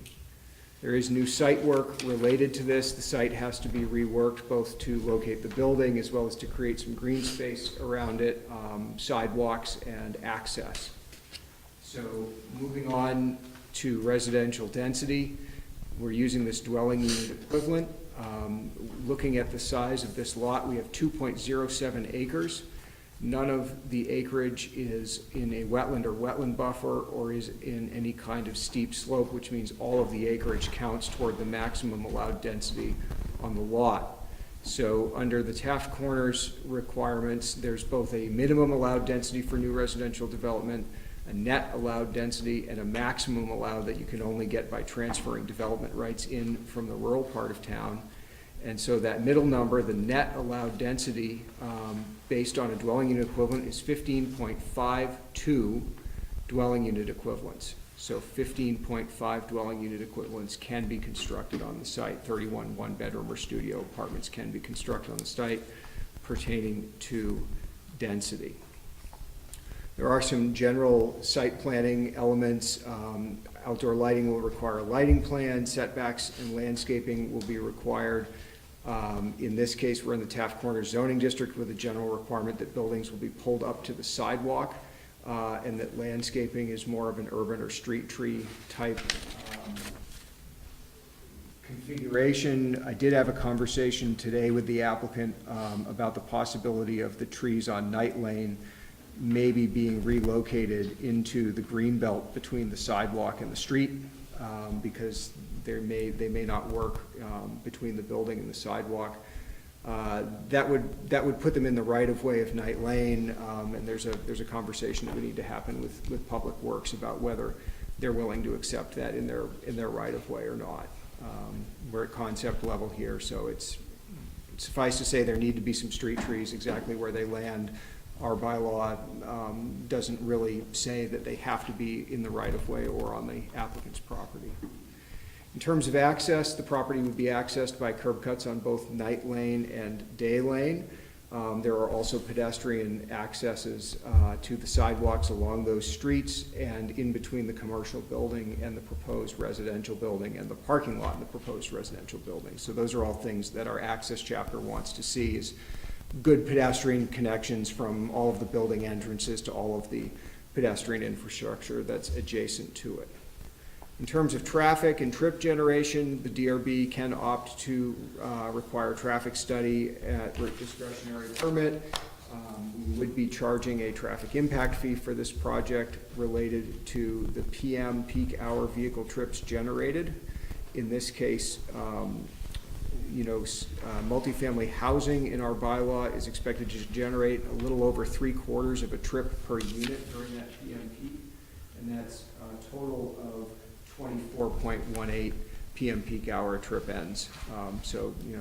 Talked a little bit about the numbers for a traffic study. V-Trans often looks at, if you think you're gonna have 75 or more, you might look for a traffic study. We're down around 1/3 of that here. In terms of parking, as I mentioned before, you get the minimum and maximum amount of allowed parking, and you get that one perfect number that can then be adjusted under Williston's bylaws. We do have some parking challenges on this site in that you have some existing office uses. I did use the office use calculation for the existing building on the site, came up with demand for that office use of 49 spaces. That's 3.5 per 1,000 square feet for the 14,000 square foot office building. And then our multifamily residential standard is 1.75 per dwelling unit. So we have this dwelling unit equivalent that we use for density, that we use for growth management. We don't use it for parking. So you can have a 2, a 3, a 4, a 6 bedroom attached dwelling unit. It generates 1.75 parking spaces per unit. You can have a 1 bedroom or a studio. Today in our bylaw, it generates the same exact parking demand. So my calculations are based on that. 31 units times 1.75 is another 55 parking spaces for a total demand of 104. So right now, the applicant is looking at 81 spaces proposed. There is some ability to reduce the commercial parking demand based on proximity to transit in this site, but I think this is one where the DRB and the applicant will have to talk about coming up with an agreeable number on parking that's supportable by our bylaw in order to move forward with adding something of this size to this particular site. There are requirements for bicycle spaces, long-term spaces, end-of-trip facilities, et cetera. Those aren't shown at this point. This is pre-application we would expect to see those as part of discretionary permit. So, in terms of signage, there's no changes to signage proposed. There is some stormwater treatment on the site. The proposal would be to connect municipal water and wastewater. Snow storage would have to be identified firmly as part of discretionary permit. And we will need to know about locations for trash and recycling containers and how those will be screened as part of the application for a discretionary permit. So this project is in the design review district that we were just talking about. It's also in the Taft Corners district, which comes with the quote-unquote 5 of 9 design review criteria for new projects. And I've gone through and quoted for you the 9 potential elements of a project here that can be chosen from until you get up to at least 5. Very briefly, those would be multiple uses, including at least one retail and at least one retail office or residential use on the same property. A wrap of shops on the street-facing side of a retail space greater than 20,000 square feet. Lodging or residential uses, structured parking, multiple stories, wide sidewalks, public artwork that's incorporated into an urban park, on-site renewable energy generation generating 25% or more of the estimated demand of the development, or just a standalone urban park, and where that park is accessible to the public and complements the other proposed uses. So very briefly, those are the 9 criteria. The applicants need to achieve 5 of those on the site in order to get approval under that. We did ask for comment from Police, Fire, and Public Works, and I've attached memoranda from both Fire and Public Works. We did not receive comments from the Police Department. The Fire Department has generally cited to their plan review standards and identified a few of the key criteria there the applicant will need to meet. Public Works' memo asks about showing utilities, providing documentation about stormwater permitting, noting that water and sewer allocation fees are required, and Public Works is asking for engineering fees from the applicant as part of their Public Works standards, so they're willing to do an independent review of some aspect of the project going forward. So I have prepared recommendations for the applicant and a motion authorizing the applicant to proceed to residential growth management allocation. And suggesting that the applicant needs to obtain those 15 dwelling unit equivalents.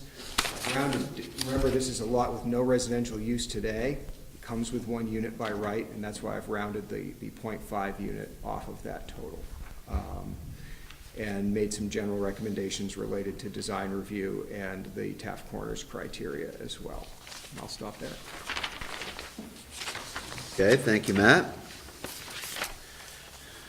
Now it's your turn. Thank you. We don't have a whole lot to add.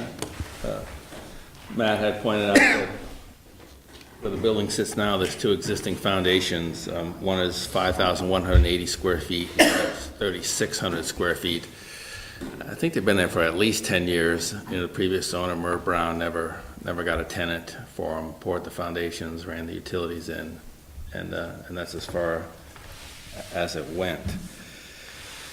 So the proposed building has a square footage of a little over 10,000 square feet. It's roughly about 60 by 160, fairly standard shape and size for this use of building. As Matt mentioned, 31 one-bedroom units are proposed. Fairly standard comments from Fire Department and Public Works, no big issues there. We'll probably end up with a slight increase in impervious surface, but not enough to probably require us to amend our existing stormwater permit. Stormwater currently was actually fairly innovative at the time for this lot. It goes into a vortechnic stormwater chamber. It's right here. Then where it gets pre-treatment, then it goes into an underground system here, and then it goes into the street system and goes down and eventually goes into the large detention pond that's right at the corner of 2A and Knight Lane. This property is at the corner of Night and Day. Just a little side note, only street I've ever named. when Merv was doing Night Lane, I said, hey, you gotta name that street, because we always was Street A, Street B, Street C. And so jokingly, I said, well, you ought to call it Day, so you'll be at the corner of Night and Day. And sure enough, Merv said, hey, that's great, we're gonna call it Day Lane. So it's my only claim to fame, the only one I've ever named, Night and Day, so. We have some work to do on our parking count. By the regulations, comes up to 104 straight. We're 23 spaces short, we're at 81.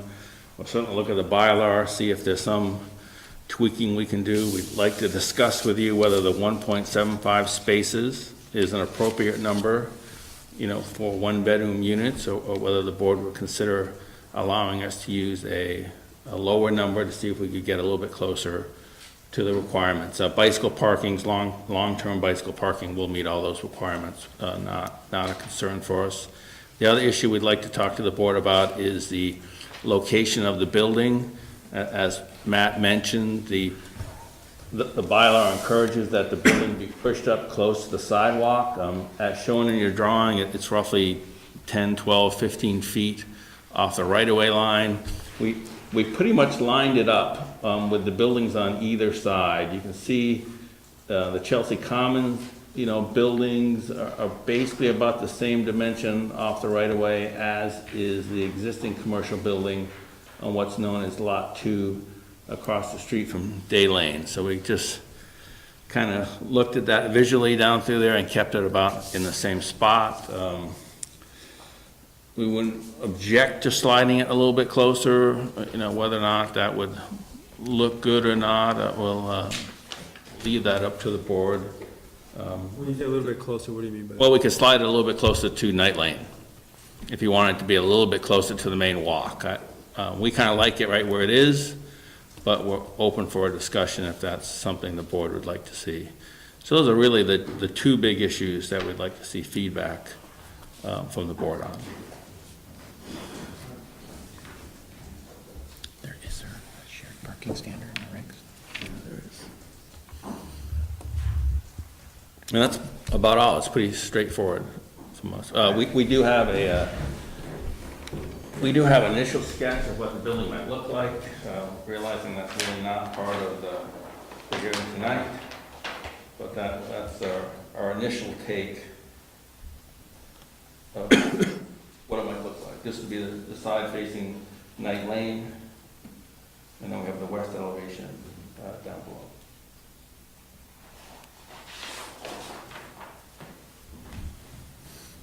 And we did not submit that as part of the package, we just got that the other day, so. Matt mentioned, Just a second. Anything else? No? Okay. Questions from the board? I've got one. Gee, surprise.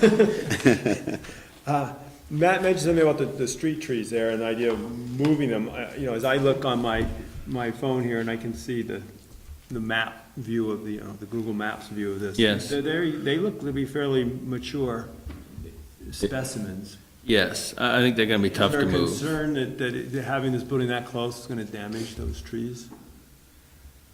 I think any excavation around those trees would create, and plus, I don't even know if the existing foundations that are in the ground right now, if they could be built as proposed with the size of the trees that have grown there now.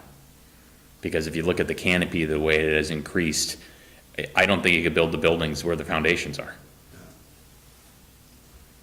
We expect they'll be damaged, but we'd be glad to get an opinion, from a landscape architect or someone who's familiar with moving trees of that size, so. Again, I'm not even passing any judgment here, I'm just having a discussion. No, yeah. That, those trees are actually telling you to push the building away from them to try to save them, but again, it would be probably good to get a better opinion on whether even that would even still have a chance of doing that, or whether we need to say those trees have served their purpose and we need to replace them with something else. And it is possible that we could slide the building back some, for sure. But I think, you should address in the final application, in the DP. Anything else, John? The only concern I would have on the parking is if we look at something on weekend parking, because I know when you go through there on weekends, that parking lot's pretty packed. So I would be concerned about definitely the spaces. There is street parking on Day Lane, which helps a little bit, but I think there's only maybe 6 or 8 spaces. I spend a lot of time in my office on the weekends. I've never really seen that. On Saturday mornings and stuff, you know. No. I go through there frequently because I drop my wife off. Well, I know Jazzercise, there's, exactly. Really Yeah. full, half that lot is very full. Yeah, that's what I But was. we are, the parking, if you look from what was proposed as far as the numbers go, I know it is built at 80 some odd spaces, but I think the overall, I mean, it's a discussion that we can have as far as staff goes, and, I mean, we are proposing 31 units. So at 1.75 parking spaces per, you guys just had a pretty extensive discussion about having too much impervious surface and asphalt. And the whole purpose of the mixed use that we're trying to propose here is a shared parking situation, which we have not taken, you know, the numbers that were thrown around are not taking into account any credits for shared parking. Right, so you can take the commercial building, you can do shared parking among the uses there. You can potentially propose a reduction for being proximate to transit and, you know, major employer offering reduced bus pass program. And then I think in terms of looking at the generation of the apartments themselves, there is some language in our bylaw about the applicant being able to provide their own information based on a, you know, IT manual study. And, you know, just by way of example, you can take the demand, if you reduce the commercial building demand by 20%, and you take the generation on the units from 1.75 down to 1.25 per, you're right at 80. That's just me saying there's a path that's not really dramatic to get there, but the applicant will need to show you the numbers that back that up. And there is an offset for street parking within 600 feet of a building entrance. So if there's street parking adjacent to commercial, you can offset some of the commercial that way. Same thing with the residential demand. There's some language in our bylaw that does allow for that. So it'll be a big table with a couple of variables, and up to the applicant to convince the board that it's gonna work. But our philosophy remains for this project is not to overbuild parking. I mean, we don't want a sea of asphalt. Yeah. Absolutely. And I've done many shared parking projects. And especially with the use that is here, which is primarily, the commercial is a daytime use, and then the apartments are traditionally a nighttime parking use. I think it fits very well here with, this building is a great replacement for the 2 foundations that have been in the ground for 10 years. And to coincide with the office uses that are in the building adjacent. I mean, I'm open to data that you would supply too, as to kind of how full that lot is at different times. We can do that. Yeah, we can certainly give you actual counts. I mean, during the week at night, yes, Jazzercise does have, you know, evening, I don't know how late they run. We can obviously get the hours of operation for Jazzercise, but there's plenty of times where there is not a car in that lot at all. And so we can certainly do actual car counts in regards to the uses that are there. David? Do you have a sense, is this market rate housing, or have you thought through? Yeah, it'll for the most part, most likely to be market rate. I mean, we'd like to be, you know, to be competitive in the marketplace, we're always going to price it as low as possible, to still make but you still, that's the gambit you run. You still got to meet the numbers and make the construction and financing work. But certainly, you know, if you look at the other units that we have in the Hamlet project next door, we are, you know, our units are actually, I would argue, substantially below market rates for 1 and 2 bedroom units, and that's why we don't have any vacancies. I mean, there's still a huge demand in the Taft Corners area for apartments, and thus why we continue to build them. So it's the single unit. There's a lot of demand for 1 bedrooms. Yeah, there really is. A lot of the requests that we get are for 1 bedroom, and whether it's not that individuals are trying to save some money or they just they just don't want roommates, which maybe it's a little bit of both. In terms of the 5 of 9, do you have a clear sense of, and I counted 2 that you meet, but do you have a sense of? Yeah, we do. There'd be some discussions, we've talked about, I know, I can run off the top of my head a number of them. Most likely it'll be rooftop voltaics as far as power generation, to meet the 20%?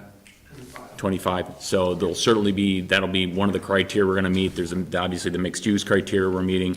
I'm at some of the others, if you could, I just don't know. Urban park. Do an urban park. If you put a public art in it, you've got public art in urban park.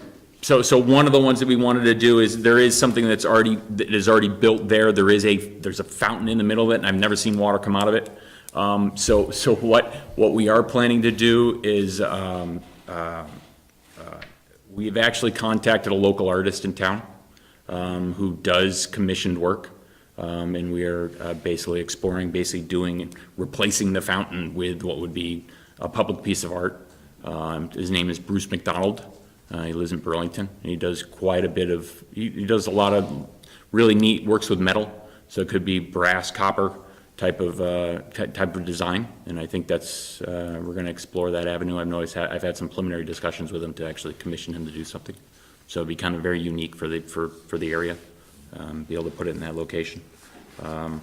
We're planning, we talked about storage and stuff like that. That's all gonna be, we're actually gonna have a basement in this building. So there'll be ample storage, bike and otherwise. And then, I met some of the other criteria. We got 4 there, and I might be looking at maybe one more. Wide sidewalks is generally one that's fairly easy for someone to achieve if they're reworking their streetscape, to give it a little more of a, interactivity with the street. Multiple stories. Multiple Multiple stories. stories. You've got multiple stories, you've got mixed uses, including residential. Right. We got power, park, art. Yeah, So we should make the 5, Yeah. As much as you can integrate those with each other, that would be great. Yeah. Enhance the public experience of the site. Yes, most certainly. Opposed to kind of, okay, otherwise it looks like a little sculpture garden of criteria.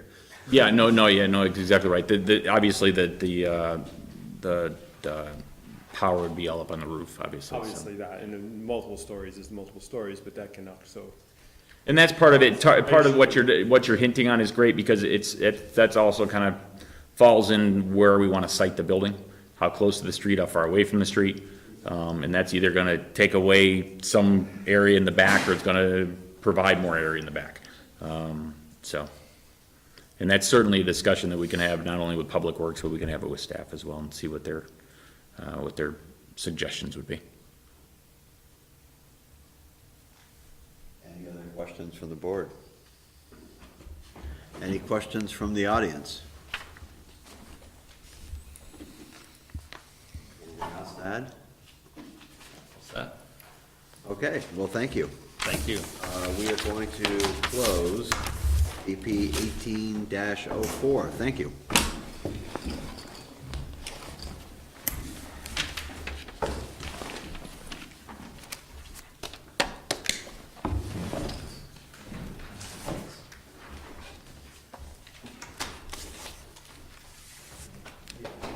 Okay, we are going to go into deliberation. Scott, so there's final plans. Okay, I was gonna do that after we came out of. Okay, that's what you want to do? That's fine. We can do that now. Are you guys just interested? just taking notes. Student, we used to do a project, yeah. Yeah. We're taking a law class, so we're studying law. They want to be in this. And so we also have to attend an arraignment in court and go to the town clerk and request information. Wow. This is that, you're at CVU, or is this UVM? Oh, St. Mike's. Oh, St. Mike's, yeah. Is this everything you'd hoped it would be? Oh, yeah. You said that with a straight face. Okay. All right, why don't we, So you can aspire to when you get old.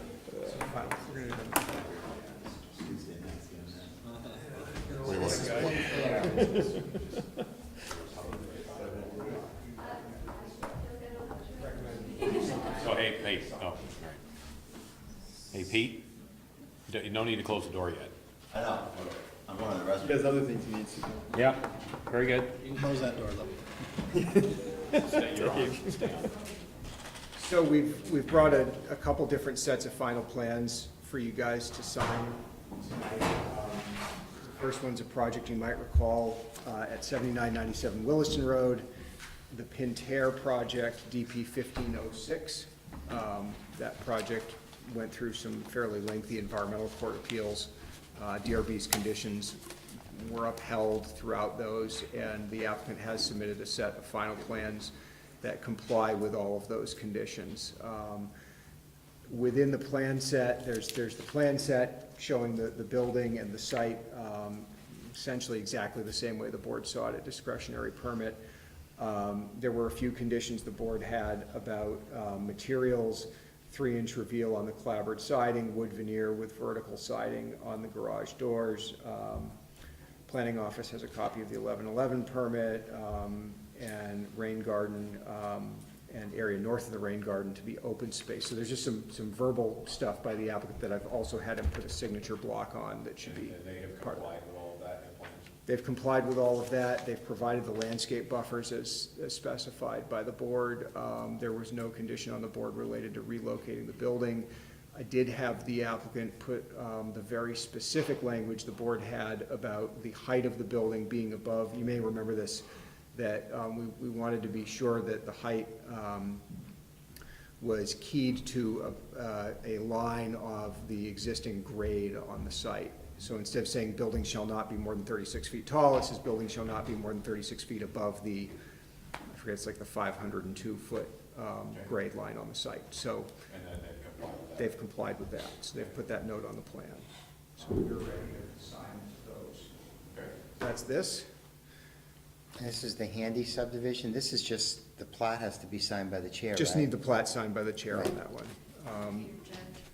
Peter Judge is also just the plat needs, because it's a plat, it has to be signed by the chair.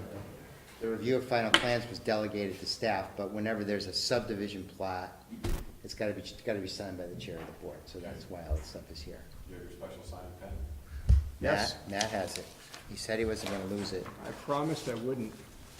Hopefully it didn't. Ah, there it is. All right. Do it all right here. Is it a Sharpie? Yeah.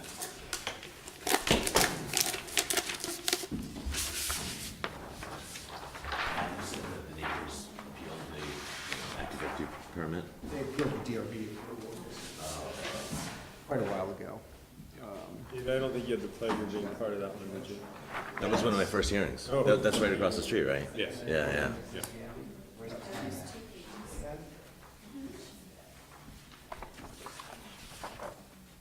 It's 2 pages. I see there's a detail. And you'll fill it in? Yep.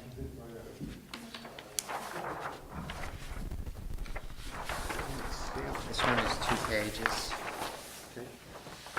It's getting rained on or something. It's just super blurry. Signature block and the date stamp. I wonder if it's a slightly Different material. plastic that's a little less forgiving. Yeah, I don't know. You can see how that one kind of, I don't know. Yeah, Matt? Yep. You sign right there. Right there. It's a little blurred, but You shouldn't do that legibly, Scott. Then I wouldn't be doing my job.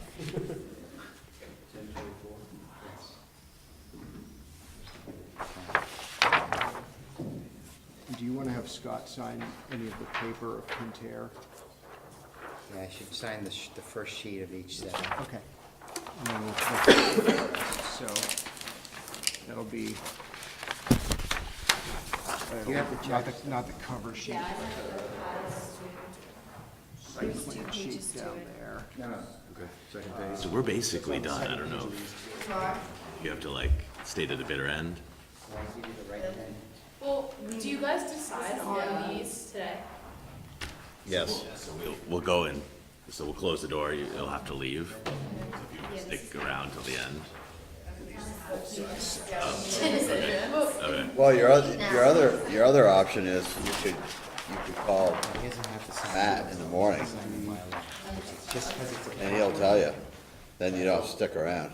The only thing, You guys just sign this? I don't know whether you guys. Why don't you just sign this? Yeah, sure. He's got his magic pen. Have you got, yeah, I've got the magic pen. You know, I don't know if you guys have any interest in, you know, it means you gotta stick around for a while, but there's a whole motion, period that we go through where we approve or disapprove of the hearings that we have heard. And it's very formal.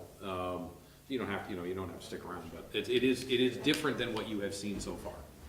Or you could go to the Channel 17 website. Or you could do that. And this one will be posted, it won't be posted Me being tomorrow, left-handed, but I there's can one use for it. past meetings. And then draft minutes for this one on our website later this week. 48 hours. 48 hours. Name, we'll get the rest. And then there's gonna be another C1. We could be in deliberations for a little while, just an FYI.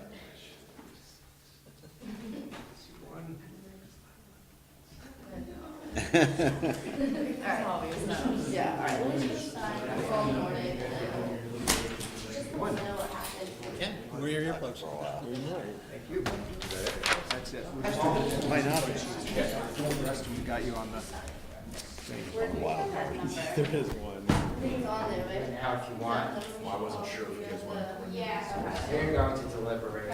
Why'd you, do you guys live in Williston? Why'd you choose Williston?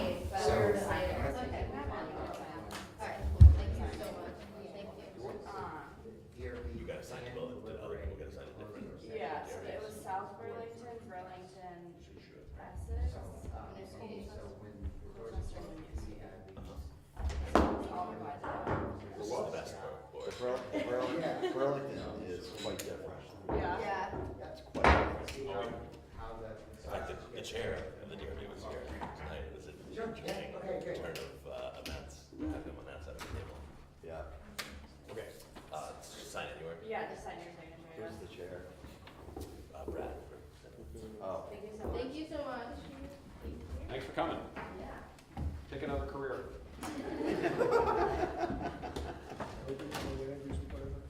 Other than what? You did DRB, remember?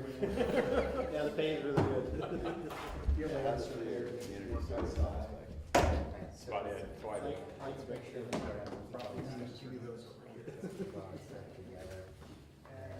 Okay. Shut down? Well, shut, yeah. Essentially, I'm not recording and there's no sound. Okay, so we're.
But we don't know what's gonna happen between now and the end of the year, too. What other projects could come in? Well, we do sort of, but. I know you do. But in theory, Theory, you really don't know what's gonna queue up. Right. The Dark Knight could come shining in.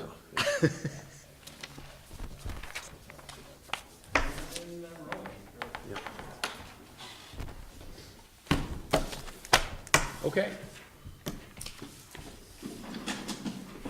All right, welcome back to the Town of Williston's Development Review Board. It is now 10:30, October 24th, out of deliberation. We have four items to pass a motion on. First is DP 14-06, amendment number 1, Novak and Green. Do I have a motion? Yes, as authorized by WDB 6.6.3, I, Peter Kelly, move that the Williston Development Review Board, having reviewed the application submitted and all accompanying materials, including the recommendations of the town staff and the advisory boards required to comment on this application by the Williston Development Bylaw, and having heard and duly considered the testimony presented at the public hearing of October 24th, 2017, accept the findings of fact and conclusions of law proposed by staff for the review of the DP 14-06 Amendment Number 1, and approve this discretionary permit subject to conditions above.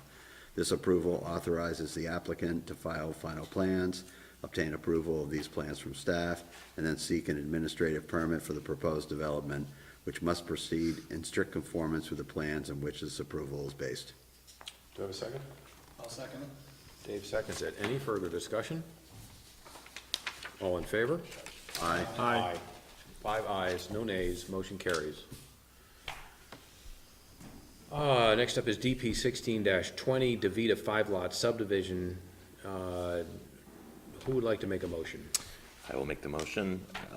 As authorized by WDB 6.6.3, I, David Saladino, move that the Williston Development Review Board, having reviewed the application submitted and all accompanying materials, including the recommendations of the town staff and the advisory boards required to comment on this application by the Williston Development Bylaw, and having heard and duly considered the testimony presented at the public hearings of September 12th and October 24th, 2017, accept the findings of fact and conclusions of law proposed by staff for the review of DP 16-20 with the following modifications. Modify findings of fact 6 to strike lot number 8 and replace it with lot number 6. And add in findings of fact 7, which reads, lot number 8 intrudes upon the accessory use zone as defined in the 1995 subdivision approval. We therefore deny this discretionary permit for the proposed 5-lot residential subdivision. Do I have a second? I'll second it. Pete seconds it. Any further discussion? No further discussion. All in favor? Aye. Aye. Aye. 5 ayes, no nays. Motion to deny carries. Next up is DP 18-05, Burlington Emergency and Veterinary Services. Who would like to make the motion? Yeah, I'll make a motion. As authorized by WDB 6.6.3, I, John Hemmelgarn, move that the Williston Development Review Board, having reviewed the application submitted and all accompanying materials, including the recommendations of the town staff and the advisory boards required to comment on this application by the Williston Development Bylaw, and having heard and duly considered the testimony presented at the public hearing of October 24th, 2017, and the recommendations proposed by staff for the review of the DP 18-05, and authorize this pre-application proceed to discretionary permit review.